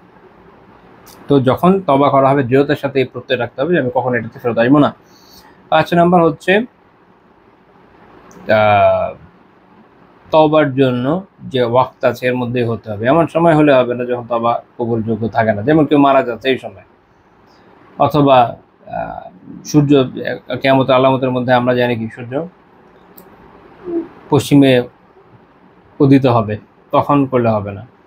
তো আমাদের জন্য আপাতত যেহেতু ওইদিকে আমরা আগাই নেই, এখনও আশা করতেছি ভালোই সময় আছে, আল্লাহ তাআলা আমাদের કોઈ অবস্থায় না নেই। কারণ সময়টা ফিতনা এরকম ভয়ানক, অনেকে খুব আশাবাদী হয়, হ্যাঁ এবং মাহাদির সাথে জয়েন করবে। আমার এরকম কোনো আশাও নাই, আমি আল্লাহর কাছে হাজার বার পানা চাই ওই যুগে যাওয়া থেকে। এই ফিতনার সময়, এরকম ভয়ানক ফিতনার সময় কে হেদায়েতে থাকে, কে গোমরাহের মধ্যে পড়ে যায় আল্লাহ ছাড়া কে জানে। ওই সময় পাওয়ার আশাই বা করবো কেন? আল্লাহ কাছে দোয়া করি আল্লাহ তাআলা তার আগেই আমাদের নিয়ে যান। এরকম ভয়ানক ফিতনা জামানা যখন দাজ্জালের আত্মপ্রকাশ ঘটবে, ওটা যেন আমাদের দেখা না লাগে। আল্লাহ তাওফিক দিন আমিন। আরেকটা পয়েন্ট যেটা শেখ রাহমাতুল্লাহ উল্লেখ করেন, সেটা হচ্ছে কি, যে যদি কোনো হক অনাদায়ী থাকে এটা আদায় করে দিতে হয়। দেখা গেলো আল্লাহ তাআলার কোনো হক রয়ে গেছে, হয়তো সালাত কাজা আছে, এটা সে আদায় করে নেবে। যাকাত অনাদায়ী আছে, আদায় করে নেবে। ও কোনো বান্দার হক আছে, টাকা মেরে দিয়েছিল কারণ, এগুলোকে কী করবে, সে ফেরত দেবে, এভাবে হক আদায় করবে। তো এভাবে সে কী করতে সক্ষম হবে, তওবা করতে সক্ষম হবে। আচ্ছা, তো আল্লাহ তাআলা তওবাকারীদেরকে, যারা বারবার তওবা করেন, ভালোবাসেন। 2 নম্বর হচ্ছে ওই ইউহিব্বুল মুতাতাহহিরিন, যারা মুতাতাহহির, যারা অনেক বেশি পবিত্রতা হাসিল করে, পবিত্রতা অর্জন করে বারবার, তাদেরকে আল্লাহ তাআলা ভালোবাসেন। পবিত্রতার কী কী বিষয়ে? বিভিন্ন ধরনের নাপাকি থেকে, শারীরিক এবং আত্মিক। আত্মিক যেমন ধরেন কুফর, শিরক, গুনার চিন্তা, এগুলো থেকে বেঁচে থাকা, কারো ব্যাপারে কুধারণার পোষণ করা যেটা হারাম পর্যায়ের, এরকম বিভিন্ন ধরনের যত খারাপ বিষয় আছে এগুলো থেকে বাঁচেনি। আত্মিক যে খারাপ বিষয়, এগুলো থেকে বাঁচা। আরেকটা হচ্ছে বাহ্যিক, বিভিন্ন নাপাকি শরীরে লাগলে দ্রুত পরিষ্কার হওয়া, কারো যদি জানাবাদের গোসল থাকে দ্রুত করা, তারপরে যে নারীর হায়েজ হয়েছে সে দ্রুত যখন পবিত্র হচ্ছে তাড়াতাড়ি গোসল করে নেবে, এভাবে। আবার আরও ব্যাপক বিষয় আছে, যেমন এই আয়াত থেকে শুরুর যে অংশ সে অনুযায়ী মিলালে, কেউ তার স্ত্রী যদি হায়েজগ্রস্ত হয়, ওই অবস্থায় তার সাথে শারীরিক সম্পর্ক না করা, এরকম বিভিন্ন কাজ আছে। এছাড়া ফিকের কিছু কিছু জায়গায় এটার আলোচনা আছে, ওইদিকে আমরা এখন যাব না। সার্বিকভাবে আপনি কত বেশি পবিত্রতা প্রতি মহাব্বত রাখেন এবং সে অনুযায়ী কাজ করে, এটা হচ্ছে দেখার বিষয়। যে বেশি বেশি পবিত্রতা অর্জন করে সে এর মধ্যে আসবে। এছাড়া 5 ওয়াক্ত সালাতের জন্য আপনি অজু করছেন বা অন্যান্য সময় অজু করছেন বা অজু থাকছেন, এটাও আপনার পবিত্র থাকার একটা লক্ষণ, পবিত্র মুতাতাহহির হওয়ার একটা লক্ষণ। আপনি তারপর ধরেন পেশাব থেকে খুব ভালো মতো পবিত্র হচ্ছেন, সেটাও মুতাতাহহির হওয়ার একটা লক্ষণ। তো যারা এরকম তাদেরকে আল্লাহ তাআলা ভালোবাসেন। ঠিক আছে, তো এই ক্ষেত্রে সালাফের দুটো উক্তি উল্লেখ করবো। মনে রাখতে হবে যেগুলো একটা একটাকে নাকচ করে না, এটা একটা পরিপূরক। যেমন ধরেন আবুল আলিয়া রাহিমাহুল্লাহ তাআলা উযু করছিলেন, তাবিঈ ছিলেন আবুল আলিয়া রাহিমাহুল্লাহ তাআলা। উনি উযু করছিলেন, ওই সময় সাইয়্যার আবিল মিনহাল রাহিমাহুল্লাহ উনি বর্ণনা করছেন যে উনি যখন উযু করছিলেন আবুল আলিয়া রাহিমাহুল্লাহ তাআলা, তখন এই আয়াত উল্লেখ করে উনি বললেন যে তখন সাইয়্যার আবুল মিনহাল রাহিমাহুল্লাহ তাআলা উনি এই আয়াতটা তখন তিলাওয়াত করলেন। এটা শুনে আবুল আলিয়া রাহিমাহুল্লাহ তাআলা বললেন যে লাইসাল মুতাতাহহিরুনা মিনাল মা, এটার উদ্দেশ্য যারা পানি দ্বারা পবিত্র হয় তারা নয়, ওয়ালাকিনাল মুতাতাহহিরুনা মিনাজ যুনুব, বরং যারা পাপ থেকে পবিত্র হয় তার উদ্দেশ্য। তো এটা উনি এখানে একটা অর্থ নিয়েছেন। তবে মনে রাখতে হবে যে এটা এবং আরেকটা উল্লেখ করবো, দুইটা এটা এই একই অর্থেরই প্রায়, যেটা আরেকটার পর হচ্ছে ইমাম শাফিঈ রাহিমাহুল্লাহ তাআলা বলেছেন। তবে এই আয়াতের প্রথম অংশ বোঝায় যে দুইটা আসলে আলাদা।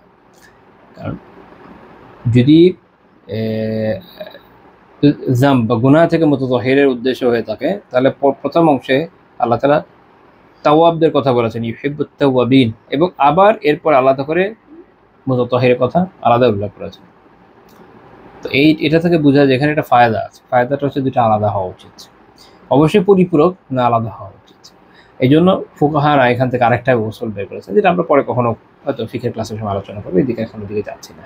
তো মাত্র যেটা উল্লেখ করলাম, এটা হিলায়াতুল আউলিয়াত আবু নুআইম রাহিমাহুল্লাহ উল্লেখ করেছেন। ইমাম শাফিঈ রাহিমাহুল্লাহ তাআলা তিনি বলছেন যে আত-তাইবু মিনাজ যামবি কামা লা যামবা লাহু, গুনাহ থেকে তওবা করে হচ্ছে সে তেমন যেন তার কোনো গুনাহই নেই। এটা সত্য। আপনি যখন তওবা করলেন, আল্লাহ তাআলা যদি কবুল করে নেন, তাহলে তো আপনি নিশ্চয়ই পেয়ে গেলেন একরকম, তওবা মাফ হয়ে গেল, আলহামদুলিল্লাহ। তো এই ব্যাপারটা রাসূলুল্লাহ সাল্লাল্লাহু আলাইহি ওয়াসাল্লামের মারফু হাদিস হিসেবে পাওয়া যায়, হাসান সনদে।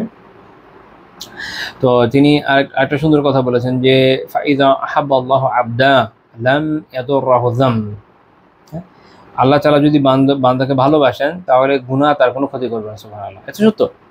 বান্দা যদি গুনাহ হয়ে যায়, সে যদি তাওয়াব হয়, সে যদি মুতাতাহহির হয়, আল্লাহ যদি তাকে ভালোবাসেন, তো ওই গুনাহ কি তাকে আটকে রাখবে জান্নাত থেকে?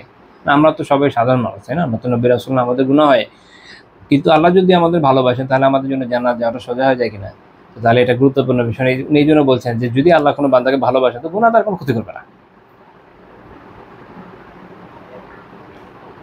তারপর তিনি বলছেন ওয়াযামবুন লা ইয়াদুররু কাযামবিন লাম ইউ'মাল, যে গুনাহ কোনো ক্ষতি করে না সেটা যেন ওই রকম যেটা করাই হয় নাই, তাই না? যদি এটা আপনার উপরে কোনো প্রভাব না রাখে, পরকালে কোনো মুসিবতে না ফেলে, তাহলে তার জন্য এমন যে সে যেন আসলে তাকে করাই হয় নাই। তো এখান থেকে একটা বিষয় বোঝার ব্যাপার হলো এই যে যদি আমরা তাওয়াব হতে পারি, যদি আমরা মুতাতাহির হতে পারি, আল্লাহ আমাদেরকে ভালোবাসেন, তাহলে আমাদের জন্য পরকালে নাজাত পাওয়াটা সহজ হবে এবং এই গুনাহ আমাদের জন্য ক্ষতিকর হবে না। তাহলে আমাদের এটা করণীয় কিনা যে আমাদের যাই হোক না কেন, ভুল তো হয়ে যায় মানুষের, কিন্তু আমরা বারবার তওবা করবো আল্লাহ তাআলার কাছে। এক, দুই নম্বর হচ্ছে আমরা পবিত্রতা অর্জনের চেষ্টায় সবসময় নিজেদেরকে রত রাখবো, যেন আল্লাহ তাআলা আমাদের মহব্বত করেন। আমরা তো আল্লাহ তাআলা মহব্বত নিয়ে আলোচনা করছি, তিনি যদি আমাদেরকে ভালোবাসেন তাহলে আমাদের যতই ত্রুটি থাকুক, ভালোবাসার বান্দা হিসেবে আল্লাহ তাআলা আমাদেরকে পার করিয়ে দিবেন পরকালটা। পরকালের যে কি বলে তরণী, হাসরের ব্যাপারটা, ফুলসিরাতের বিষয়টা, এটা আমরা তো আশা রাখতেই পারি, আল্লাহ তাআলার কাছে চাইতে পারি, আমরা আল্লাহ তাআলার কাছে দোয়া করি তিনি আমাদেরকে ভালোবাসুন এবং তিনি আমাদেরকে আমাদের মুক্তিকে ত্বরান্বিত করুন পরকালে, আমিন। তো তারপরে আসেন এরপরের আয়াতে আমরা যাই। আল্লাহ তাআলা বলেন ফাসাউফা ইয়াতিল্লাহু বিকওমিন ইউহিব্বুহুম ওয়া ইউহিব্বুনাহু, সূরা মাইদার 54 নম্বর আয়াত। আল্লাহ তাআলা বলছেন যে অচিরে আল্লাহ এমন কওমকে আনবেন যাদেরকে তিনি ভালোবাসবেন এবং তারা তাকে ভালোবাসবেন। এটা আসলে কি একটা বড় আয়াতের অংশ। পুরো আয়াত হচ্ছে এরকম, ইয়া আইয়ুহাল্লাযীনা আমানু মা ইয়ারতাদ্দা মিনকুম আন দীনিহি ফাসাউফা ইয়াতিল্লাহু বিকওমিন ইউহিব্বুহুম ওয়া ইউহিব্বুনাহু আযিল্লাতিন আলাল মুমিনিনা আ'ইজ্জাতিন আলাল কাফিরিন ইউজাহিদুনা ফি সাবিলিল্লাহ ওয়া লা ইয়াখাফুনা লাওমাতা লাইম যালিকা ফাদলুল্লাহি ইউতিহি মান ইয়াশা ওয়াল্লাহু ওয়াসিউন আলিম। আল্লাহ বলছেন মুমিনরা, তোমাদের মধ্যে যে ব্যক্তি তার দিন থেকে ফিরে যাবে, অর্থাৎ ইসলাম থেকে ফিরে যাবে, যদি তারা যায় তাহলে অচিরেই আল্লাহ এমন এক কওমকে আনবেন যাদেরকে তিনি ভালোবাসবেন এবং তারা তাকে ভালোবাসবে। এটা আল্লাহ তাআলার পক্ষে সম্ভব, আল্লাহ তাআলার জন্য অসম্ভব কিছু না।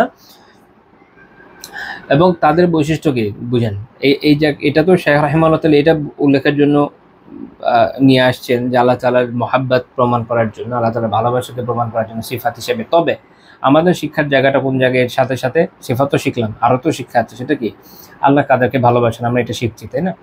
তো আমরা এখানে এটাও দেখবো যে আল্লাহ যখন বলছেন যে তিনি এমন এক জাতিকে আনবেন যারা তাকে ভালোবাসবে, তিনি যাদের ভালোবাসবেন, তাদের বৈশিষ্ট্য কি? তাদের বৈশিষ্ট্য হচ্ছে আল্লাহ বলছেন আযিল্লাতিন আলাল মুমিনিন, মুমিনদের জন্য বিনম্র। মুমিনদের প্রতি কিরকম হতে হয়? বিনম্র হতে হয়। হ্যাঁ, তাহলে কেউ যদি মুমিনদের প্রতি বিনম্র না হয় তাহলে আল্লাহ তাআলা ভালোবাসার বৈশিষ্ট্য সে পেল না। আ'ইজ্জাতিন আলাল কাফিরিন, আর কাফিরদের প্রতি কি হবে? কঠোর হবে।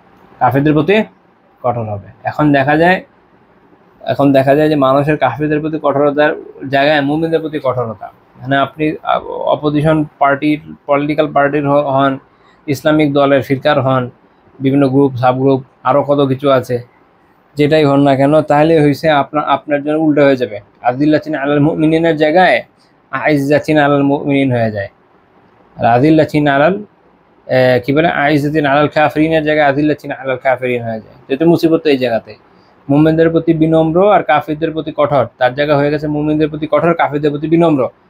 আমাদের আছে না সমাজে তো এখন এই অবস্থা।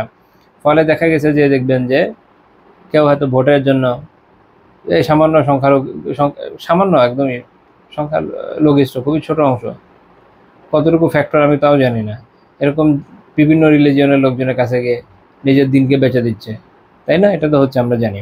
এবং এটা এখনকার না, এটা এই দেশের সিনারিও সবসময়, সে ব্রিটিশ আমল থেকে চলছে।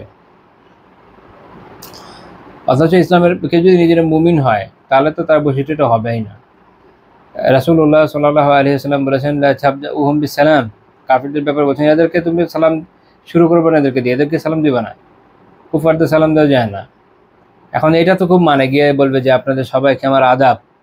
আচ্ছা, আদাব খুব ভালো, পরের অংশ হাদিসে তো আরও অংশ আছে, হাদিস তো শেষ হয় না, মাত্র ফার্স্ট পার্টিটা। ওয়াইদা লাকিতুমুহুম ফি তারিকিন, যখন এদের সাথে রাস্তায় কোথাও দেখা হবে কি করবে? ফাতারুহুম ইলা আদিয়াকিহা, তখন রাস্তার যে সংকীর্ণ অংশ সেদিকে এদেরকে ঠেলো, রাস্তার সংকীর্ণ অংশের দিকে ওদিকে এদেরকে ঠেলো। অর্থাৎ যেটা মুহাদ্দিসিনরা যখন এটা ব্যাখ্যা করেছেন, কি ব্যাখ্যা করেছেন শেখ উসাইমিন রাহিমাহুল্লাহ তাআলা ফাতহুল জালাল ওয়াল ইকরাম, ওনার বুলুগুল মারাম, এটা খুব সুন্দর ব্যাখ্যা আছে, ওইটাতে উনি বলছেন এর মানে হচ্ছে ইযা খাবালুকুম ফি তারিকিন ফালা তুফসিহু লাহুম। অর্থাৎ রাস্তায় যখন তাদের সাথে দেখা হয়ে যাচ্ছে, এতে তাদের জন্য রাস্তাকে বিস্তৃত করে দেবে না। আপনি ব্যাখ্যা দিচ্ছেন, যেমন দেখা গেল যে 4 জনের একটা রাস্তা 4 জনের জন্য প্রশস্ত, ঠিক আছে।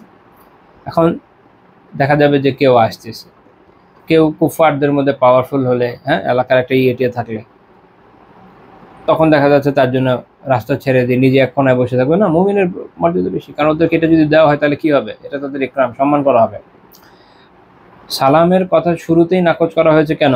যেন তাদের সম্মান দেখানো না হয়। কুফারদের উপর সম্মান কিসের? ওরা তো নিজেদেরকে নিজেরাই লাঞ্ছিত করেছে। কোরআনে আল্লাহ তাআলা এদেরকে কি বলেছেন? কুফর থেকে নিকৃষ্ট বলেছেন না? কেউ যদি নিজেকে নিজে লাঞ্ছিত করে, আমাদের কি দোষ? ভাই তুমি আসো, হেদায়েতের পথে আসো, লাঞ্ছনা থেকে উঠে আসো উপরে। প্রথম অংশে যে কারণে না করা হয়েছে তাদেরকে সম্মান করার কথা, পরের অংশ ওইটারই সাপোর্টিভ, পরের অংশটা যে এটা করা যাবে না, যে তাদেরকে এইভাবে সম্মান দেখানো হবে। আর সেই জায়গায় সুবহানাল্লাহ কি যে করতেছে একমাত্র আল্লাহ তাআলাই জানে। মানুষ, ইমাম আহমদ রাহিমাহুল্লাহ তাআলার বক্তব্য ইমাম ইবনে আব্দুল বার রাহিমাহুল্লাহ তাআলা তামহিদে উল্লেখ করেছেন, আল মাসির ইলা হাযাল হাদিস আউলা মিম্মা খালাফাহু। কিছু কিছু বর্ণনা অনেকে নিয়ে আসবে যেটা এর বিপরীত। ইমাম আহমদ রাহিমাহুল্লাহ বলছেন যে এই হাদিসের উপরে আমল করাটাই, অনুসরণ করাটাই, এটা এর বিপরীত যা আছে ওগুলার থেকে অধিক উত্তম। শেষ কথা। তো যেটা হাদিস মাত্র বললাম, এটা মুসনাদ আহমদের হাদিস ৯৯১৯ নম্বর হাদিস, ৯৯১৯, এটার বুখারী মুসলিম আছে। আচ্ছা, সহিহ, ইমাম মুসলিম রাহিমাহুল্লাহ তাআলা শর্ত অনুযায়ী সহিহ। তো যাই হোক, আমরা আবার আয়াতে ব্যাক করি। আয়াতে কি বলা হচ্ছে? আল্লাহ তাআলা কি বলেছেন? যে মুমিনদের প্রতি কি হতে হবে? বিনম্র হতে হবে। আর আমরা দেখি যে মুমিনদের সাথে একটু মতভেদ থাকলে মুমিনদের প্রতি হয়ে যায় কাফিরদের চেয়ে কঠোর। কাফিরদের প্রতি কঠোর হতে হবে রে ভাই, ওটার জন্য কোনো প্যারা নাই। তো না, কাফেরদের প্রতি হয়ে যায় বিনম্র, আর গলে গলে পড়ে যায়। কোনো দেখবেন যে কোনো কাফের, ইভেন কোনো সেকুলার, মুরতাদ, কাফের, লালনবাদী, আরও যা যা আছে, সালনবাদী, আরও যা হইতে পারে, এরা গিয়ে কোনো কমেন্ট করবে, দেখবেন যে ভাই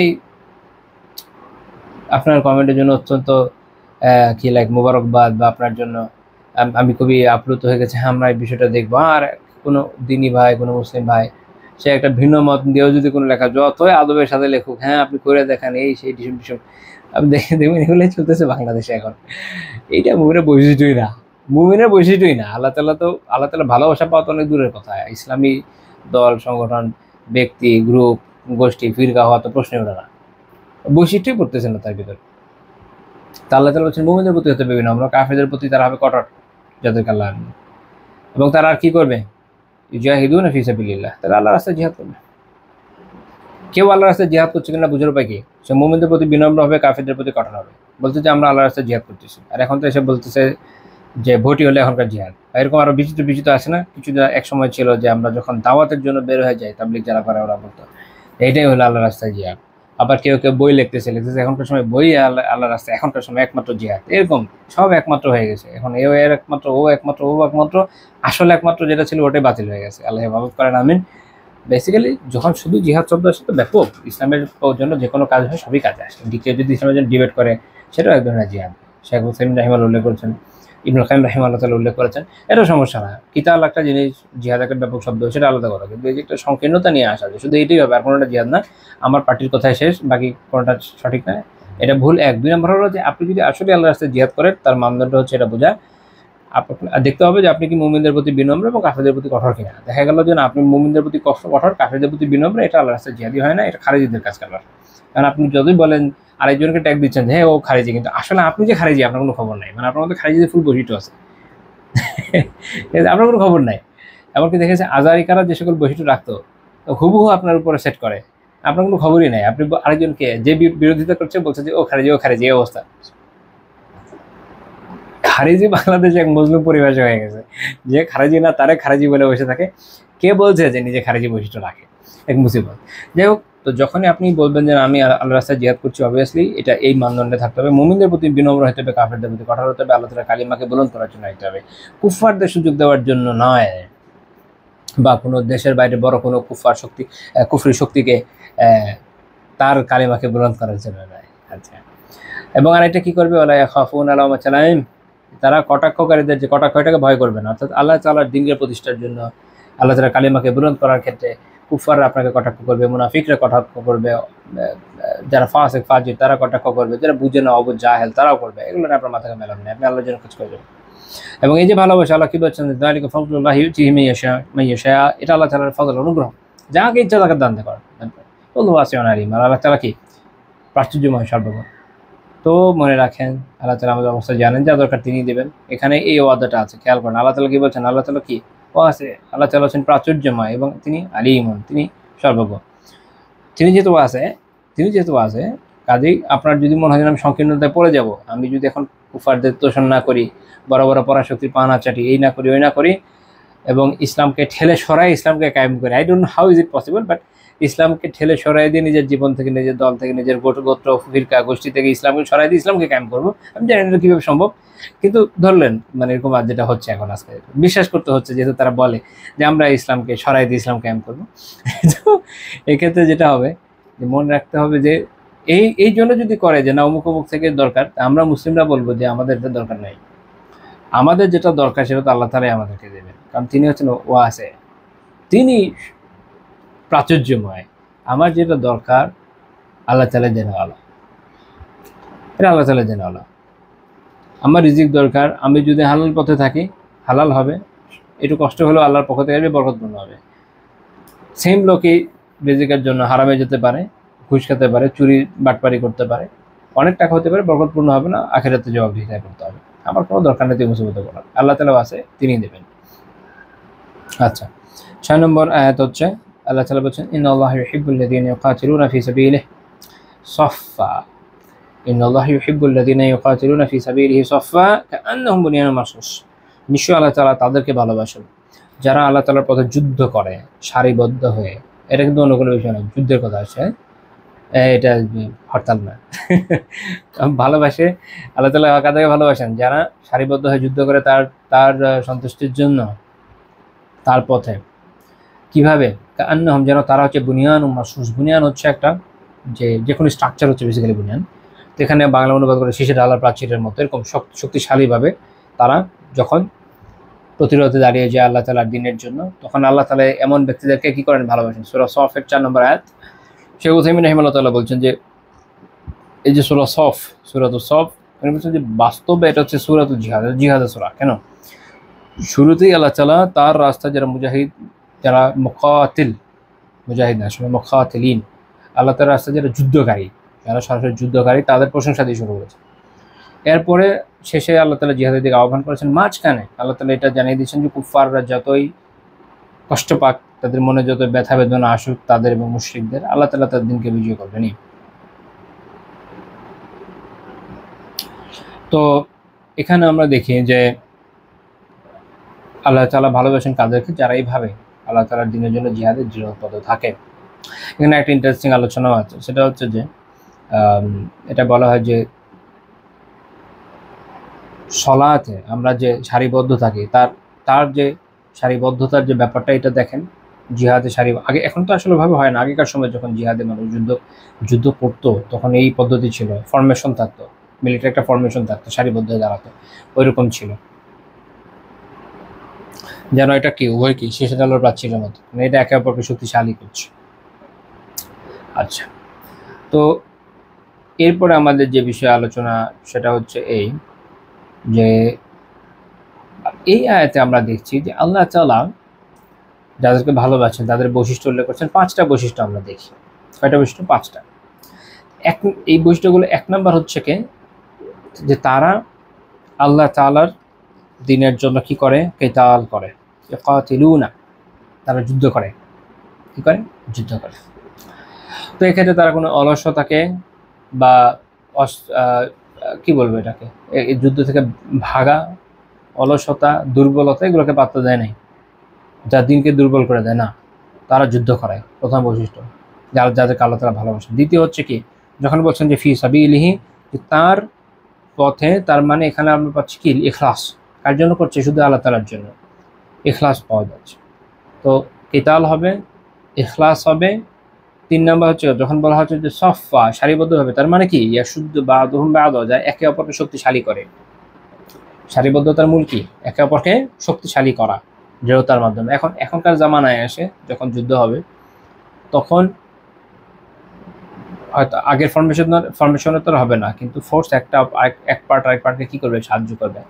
শুদ্ধ বা বহুম বা এক অংশ আর এক অংশকে সাহায্য করবে, শক্তিশালী করবে, এভাবে সফট হবে। 4 নাম্বার হচ্ছে যেন তারা হচ্ছে প্রাচীরের মতো বা কোনো শক্ত দুর্গের মতো বলতে পারেন, সুদৃঢ় দুর্গের মতো হইতে হবে, ভেঙে পড়া যাবে না, সামান্য হামলাতে দৃঢ় থাকতে হবে।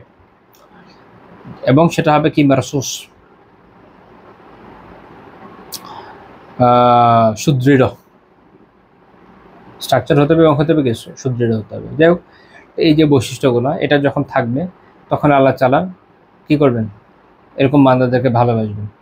তো আল্লাহ তাআলার কাছে আমরা দোয়া করি যেন এগুলো আমাদের মধ্যে থাকে, তাহলে আল্লাহ তাআলা ভালোবাসা আমরা পাবো ইনশাআল্লাহ তাআলা। ইমাম আহমদ রাহিমাহুল্লাহ একটা হাদিস উল্লেখ করেছেন মুসনাদে 11761 নম্বর হাদিস, আবু সাঈদ আল খুদরি রাদিয়াল্লাহু আনহু থেকে, যে রাসূলুল্লাহ সাল্লাল্লাহু আলাইহি ওয়াসাল্লাম বলেছেন যে সালাসাতুন ইয়াদহাকুল্লাহু ইলাইহিম, 3 জন এমন আছে যাদের প্রতি আল্লাহ তাআলা ভালোবাসেন, 3 জন এমন লোক আছে যাদেরকে আল্লাহ তাআলা যাদেরকে আল্লাহ তাআলা হাসেন, যাদের দেখে আল্লাহ তাআলা কি করেন, হাসেন। ইয়াদহাকুল্লাহু ইলাইহিম, তাদের দিকে আল্লাহ তাআলা কি করেন, হাসেন। আল্লাহ তাআলা হাসি প্রতিবাদিত হলো। সেটা হচ্ছে আর-রাজুলু ইয়াকুমু মিনাল লাইল, এক হচ্ছে সেই ব্যক্তি যে রাতে কিয়ামে দাঁড়ায়, তাহাজ্জুদ। আচ্ছা, তারপরে আল কওমু ইযা সাফফু লিস-সালাতি, এবং যখন একদল লোক সালাতের জন্য দাঁড়ায়, সালাতের জন্য যখন আমরা কাতার তৈরি করছি তখন। সুবহানাল্লাহ। 3 নাম্বার, তো প্রথম দুটো আমাদের জন্য আছে সোজা, তাই না? 4 নাম্বারটিরও টাফ, 3 নাম্বারটা আমাদের জন্য টাফ। সেটা হচ্ছে কি, আল কওমু ইযা সাফফু লিল-কিতালি, যখন কোনো দল লড়াইয়ের জন্য, যুদ্ধের জন্য, কেতাল হচ্ছে কি যুদ্ধের জন্য সারিবদ্ধ হয়। এই 3 ধরনের লোককে আল্লাহ তাআলা তাদের প্রতি হাসেন। এটা শেখ জিয়া আজমি রাহিমাহুল্লাহ জামিউল কামিল কিতাব আছে জামিউল কামিল, সেখানে তিনি এটাকে হাসান বলেছেন, এই হাদিসটা হাসান বলেছেন। এটার এক সনদে একটা আপত্তি আছে, শেখ রাহিমাহুল্লাহ সুন্দর আলোচনা করেছেন যে এই আপত্তিটা কেন সঠিক না। যাই হোক, তারপরে আমরা পরের আয়াতে চলে যেতে পারি। সেটা হচ্ছে আল্লাহ তাআলা বলেছেন, কুল ইন কুনতুম তুহিব্বুনাল্লাহ ফাত্তাবিউনি ইউহিব্বুকুমুল্লাহ ওয়া ইয়াগফির লাকুম যুনুবাকুম। আল্লাহ তাআলা বলছেন যে হে নবী, আপনি বলে দিন যে যদি তোমরা আল্লাহকে ভালোবাসতে চাও, আল্লাহকে ভালোবাসো, ফাত্তাবিউনি, তাহলে আমার অনুসরণ করো। আল্লাহকে ভালোবাসার উপায় কি? তাহলে আল্লাহ রাসূলের অনুসরণ করা। ইউহিব্বুকুমুল্লাহ, তাহলে আল্লাহ তোমাদের ভালোবাসবেন। আল্লাহ রাসূলের অনুসরণ করলে আল্লাহ আমাদের ভালোবাসবেন। ওয়া ইয়াগফির লাকুম যুনুবাকুম, এবং আমাদের গুনাহগুলোকে কী করবেন, মাফ করবেন। খুবই গুরুত্বপূর্ণ বিষয়। তাহলে আল্লাহ তাআলাকে যদি কেউ বলে যে আমরা আল্লাহ তাআলাকে ভালোবাসি, তাহলে তার দাবি প্রমাণের উপায় হচ্ছে রাসূলুল্লাহ সাল্লাল্লাহু আলাইহি ওয়াসাল্লামের অনুসরণ। এই জন্য ওলামা এ আয়াতকে বলে আয়াতুল মেহনা, অর্থাৎ পরীক্ষার আয়াত। হাসান রাহিমাহুল্লাহ তাআলা থেকে বিভিন্ন আলিম উল্লেখ করেছেন এটা তাদের কিতাবে, যে একদল লোক ওই সময় তারা এরকম বলেছিল যে আমরা আল্লাহ তাআলাকে ভালোবাসি, তখন এই আয়াত নাযিল হয়েছে যে যদি আল্লাহকেই ভালোবাসো তাহলে তার রাসূলকে অনুসরণ করতে হবে। ইত্তেবা, রাসূলের কী করতে হবে? অনুসরণ করতে হবে। যদি রাসূলের অনুসরণ করো তাহলে আল্লাহ তোমাদের ভালোবাসবেন এবং তোমাদের গুনাহগুলোকে মাফ করবেন। তাহলে আল্লাহ তাআলার ভালোবাসা পাওয়ার এবং গুনাহ মাফ করার উপায় হচ্ছে যে রাসূলুল্লাহ সাল্লাল্লাহু আলাইহি ওয়াসাল্লামের কী করা? ইত্তেবা করা, তার অনুসরণ করা, মনে রাখতে হবে। এবং এটা হচ্ছে যে এখনকার সময়ে যে আরেক কুফার গোষ্ঠী আছে, মুরতাদ গোষ্ঠী, কোরআনিস্ট পার্টি, হাদিস অস্বীকার করে, তাদের খণ্ড। হ্যাঁ, যদি আল্লাহকেই ভালোবাসতে চান, আল্লাহর ভালোবাসা পেতে চান, তাহলে আপনাদের এটাই করতে হবে, সবাইকে এটাই করতে হবে, সেটা হচ্ছে আল্লাহ রাসূলকে অনুসরণ করতে হবে। এবং সেটা করার উপায় কি? তা সুন্নাহ জানা, এটা ছাড়া তো ইত্তেবার কোনো উপায় আছে। এবং এই ইত্তেবা শুধু তার জীবদ্দশায় না, তার মৃত্যুর পরেও সবসময় কার্যকর থাকবে। অনেকে মনে করে যে রাসূলুল্লাহ সাল্লাল্লাহু আলাইহি ওয়াসাল্লামের মৃত্যুর সাথে সাথে লিয়াযুবিল, এটা একটা চিন্তা আছে এই কোরআনের একটা দলের, যে এরপর থেকে আর তার কোনো ইত্তেবা না, সবসময় আছে। তারপর অনেক ফ্র্যাকশন, তো সবার একই রকম চিন্তা না, একটা ফ্র্যাকশন এরকম চিন্তা আছে। ইমাম তাহাবী রাহিমাহুল্লাহ তাআলা শারহ মুশকিল আল-আসারে বলছেন, ফাকানাত মাহাব্বাতুহু আযজা ওয়া জাল্লা ইয়াহুম বিইত্তিবাইহিম রাসূলুহু সাল্লাল্লাহু আলাইহি ওয়াসাল্লাম। কাজে আল্লাহ আযজা ওয়া জাল্লার মুহাব্বত, এটা পাওয়ার উপায় কি? আল্লাহ রাসূলের ইত্তিবা, তার অনুসরণ করা। ওয়া যালিকা মিম্মা কাদ ইয়াকুনু ফি হায়াতিহি ওয়া বা'দা ওয়াফাতিহি, এইটা তার জীবিত অবস্থায় যেমন ছিল তার মৃত্যুর পরেও আছে সবসময়। فإذا اتبعوه صاروا لربهم عز وجل أولياء, যখন কেউ আল্লাহ রাসূলের ইত্তিবা করবে তখন সে আল্লাহ তাআলার আউলিয়া এর অন্তর্ভুক্ত হবে। আল্লাহ তাআলার ওলিদের অন্তর্ভুক্ত হওয়ার উপায় কি? তাহলে রাসূলুল্লাহ সাল্লাল্লাহু আলাইহি ওয়াসাল্লামের ইত্তিবা করা, বেদাত থেকে বাঁচা, সুন্নাহ অনুসরণ করা। এখন একদল এসে বলবে যে আমরা অমুক হচ্ছে ওলি, তমুক হচ্ছে ওলি, সুন্নাতের নামে একদমই খালি। এইভাবে হলে হবে না, সুন্নাহর অনুসরণ করার মাধ্যমে ওলি হতে হয়, এছাড়া ওলি হওয়ার দিতে কোনো উপায় নেই। তো ইমাম তাহবী রাহিমাহুল্লাহর উপর বলছেন যে যখন সেটা করবে তো আল্লাহ তাআলা বান্দার অন্তরে তার জন্য ভালোবাসা তৈরি করে দিবেন। যাই হোক, তো এখানে উসুলি আরেকটা কথা, ওই যে একটু আগে যেটা বললাম ওটার সাথে কোরিলেটেড একটা কথা চলে আসে। ইমাম আবু ইয়ালা ইবনুল ফাররা রাহিমাহুল্লাহ তাআলা তার কিতাব আল উদ্দা ফি উসুলিল ফিকহ বলছেন হাযা ইয়াদুলু আলা আন্না তাআসসিয়া বিন নবী সাল্লাল্লাহু আলাইহি ওয়াসাল্লাম ওয়া ইত্তিবাহু ওয়াজিবুন। যে নবী সাল্লাল্লাহু আলাইহি ওয়াসাল্লামের তাআসসি এবং তার ইত্তিবা এটা ওয়াজিব। এটা হচ্ছে ব্যাপকতার দিকে, কারণ এমন কিছু মাসালা আছে যেটা সুন্নাহর কিছু অংশ আছে আমরা জানি কি মুস্তাহাব হয়, মুবাহ হয়, কিন্তু যখন আমরা ব্যাপকভাবে বলবো সেক্ষেত্রে এটা ওয়াজিব। ওয়াজিব মানে এটা ফরজ আসলে আমাদের কাছে, তার মানে কি আবশ্যক। অর্থাৎ রাসূলের সামগ্রিকতায় আল্লাহ রাসূলের অনুসরণীয়তাটা একটা আবশ্যিক বিধান। কেউ এসে বলবে যে না তাকে অনুসরণ করা হবে না এখন আর, তাহলে এটা সে কাফের হয়ে যাবে ফরজ অস্বীকার কারণে। ওকে, ওইটা একটা বিষয়। আর এখানে আরেকটা বিষয় যেটা আসে যে তাসির বিষয়, যে তাকে ভিত্তি হিসেবে গ্রহণ করার বিষয়ে আবুল খাত্তাব আল কালওয়াজানি রাহিমাহুল্লাহ তাআলা, আমরা কেউ কালওয়াজানিও বলে, যাই হোক, তার কিতাব আছে তামহিদ ফি উসুলিল ফিকহ, ওখানে উনি বলছেন যে আমরা এটা বলি যে একজন মানুষ তাকে মুতাআস এটা বলা হয় না তখন পর্যন্ত যদি সে তার একটা কাজে শুধু অনুসরণ করে। ইযা তাবিয়াহু ফি ফি'লিন ওয়াহিদিন, যদি একটা কাজে কেউ কারো অনুসরণ করে তখন তাকে বলা হয় না যে সে তার তাআসি করছে, সে তার ভিত্তি হয়ে যাচ্ছে, এরকম না। হ্যাঁ, বা তার ইত্তিবা করে উঠছে, এটা আসলে হবে না, এক কাজের ক্ষেত্রে হয় না। যখন বাল ইযা তাআশা বিহি ফি কুল্লি আফআলিহি, যখন সে তার প্রত্যেক কাজে তার অনুগমন করবে, এক কাজে দুই কাজে না, প্রত্যেক কাজে, তখন এটা ইত্তিবা হয়ে যায়। এই জন্য বলা হয় যে যেমন যাইদুন ইয়াতাআসা বিআমর, যায়েদ আমরের অনুসরণ করছে, অনুগমন করছে, এটা কখন হবে? যখন যায়েদ তার সব কাজে আমরের অনুসরণ অনুগমন করবে, এটা মনে রাখতে হবে। কাজেই যখন আল্লাহ তাআলা বলছেন যে ফাত্তাবিউনি, এটা যখন আল্লাহ রাসূলকে বলতে বলছেন কি ফাত্তাবিউনি, এখন কোরআনীদের বড় সমস্যা হচ্ছে যে তারা মানে কোরআন বুঝবে তো বাংলা দিয়ে, এটা তো মুশকিল। আল্লাহ তাআলা বলছেন কি ফাত্তাবিউনি, কাজেই তাদেরকে বলে দিন যে আমার ইত্তিবা করো, তার মানে এক কাজে না, অর্থাৎ শুধু এটা না যে কোরআন নিয়ে এসেছেন খালি কোরআন নিয়ে এসেছেন তাই এটা মানবো, খালি এইটুকুর মধ্যে না। বা কেউ যদি বলে যে না আমি সুন্নাহর এইটুকু মানবো এইটুকু মানবো না, এরকম না। ব্যাপকভাবে পুরো সুন্নাহকে যখন কেউ আত্মস্থ করছে, অনুসরণ করছে, এটা হচ্ছে ইত্তিবা, এটা হলো ইত্তিবা। তো এই ইত্তিবাটা আমাদের থাকা লাগবে। তো এই হচ্ছে আমাদের মোটামুটি মহাব্বত নিয়ে আলোচনা। আলহামদুলিল্লাহ আল্লাহ তাআলা এই যে যতগুলো বৈশিষ্ট্য আমরা আলোচনা করলাম, আল্লাহ তাআলা মহাব্বত পাওয়ার, আল্লাহ তাআলা তৌফিক দেন সকল বিষয় যেন আমরা পাই, আমাদের মধ্যে এই বৈশিষ্ট্যগুলো আসে, আল্লাহ তাআলা আমাদেরকে ভালোবাসেন, আল্লাহ তাআলা তৌফিক দেন আমরা যেন তাকে ভালোবাসতে পারি। ইবনে তাইমিয়া রাহিমাহুল্লাহ তাআলা নবুওয়াতে বলেছেন, এটা কিতাব আছে নবুওয়াত, খুব সুন্দর কিতাব, ওখানে উনি বলেছেন লা ইউহিব্বু লিযাতিহি মাহাব্বাতান মুতলাকা ইল্লাল্লাহু ওয়াহদা, আল্লাহ ব্যতীত আর কেউ এরকম নেই যাকে সত্তাগতভাবে জেনে, যিনি সত্তাগতভাবে কাউকে আসলে পরিপূর্ণরূপে ভালোবাসেন। অর্থাৎ এমন কোনো সত্তা আসলে নেই যিনি কাউকে, এই সক্ষমতা যার মধ্যে আছে যে তিনি কাউকে পরিপূর্ণরূপে ভালোবাসতে পারবেন। মানে ভালোবাসার যে পূর্ণাঙ্গতা এটা আমি আপনি আসলে কখনোই ধারণ করতে পারবো না, কারণ আল্লাহ তাআলার যে পূর্ণাঙ্গতা, তার যে সিফাতের ক্ষেত্রে, তার যে বৈশিষ্ট্যের ক্ষেত্রে পূর্ণাঙ্গতা, এটা তারা আমাদের নাই। তো তিনি আসলে কাউকে যতটা পূর্ণাঙ্গতার সাথে পূর্ণরূপে ভালোবাসতে পারেন, ওটা আমাদের সাথে আলোচনাই যায় না। আমরা ওটা কোথায় যাবো, কীভাবে বুঝবো? ওটা আমাদের তুলনীয় হয় না, তাই না? কোনো কিছুর সাথে তো যায় না। আলহামদুলিল্লাহ। তো ইবনে তাইমিয়া রাহিমাহুল্লাহ এই জন্য বলছেন যে পরিপূর্ণভাবে ব্যাপকতার সাথে কাউকে পারফেক্টলি যে ভালোবাসার বিষয়টা, এটা একমাত্র আল্লাহ তাআলাই করতে পারেন, এটা আসলে আর কেউ পারে না। বাল্লা শাইআ ইউস্তাহিক্কু আই ইউহাব্বা লিযাতিহি মাহাব্বাতান মুতলাকা ইল্লা আল্লাহু ওয়াহদা,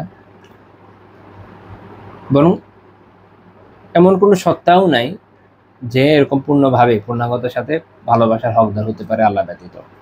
তো আল্লাহ তাআলাই একমাত্র পূর্ণাঙ্গতার সাথে কাউকে ভালোবাসতে পারে, আবার আল্লাহ তাআলাই একমাত্র পূর্ণাঙ্গতার সাথে ভালোবাসার পাবার হকদার হতে পারেন। একমাত্র তিনি এমন সত্তা যাকে এভাবে ভালোবাসা যায়, না তো কেউ নাই, একমাত্র তিনি। তো এই জন্য উনি বলছেন হাদা মিম্মানি মাবুদা, এটা আল্লাহ তাআলা যে মাবুদ, আল্লাহ যে উপাস্য, তার যে অর্থগুলো আছে তার মধ্যে এটাও অন্তর্ভুক্ত, এটাও তারা অন্তর্ভুক্ত হয়। তো এরপরে এই আলোচনার পরে সিফাতুর রহমানের আলোচনা আছে। আল্লাহ তাআলার রহমত এবং এটার সাথে সম্পৃক্ত কিছু বিষয় নিয়ে এরপরে আলোচনা আছে।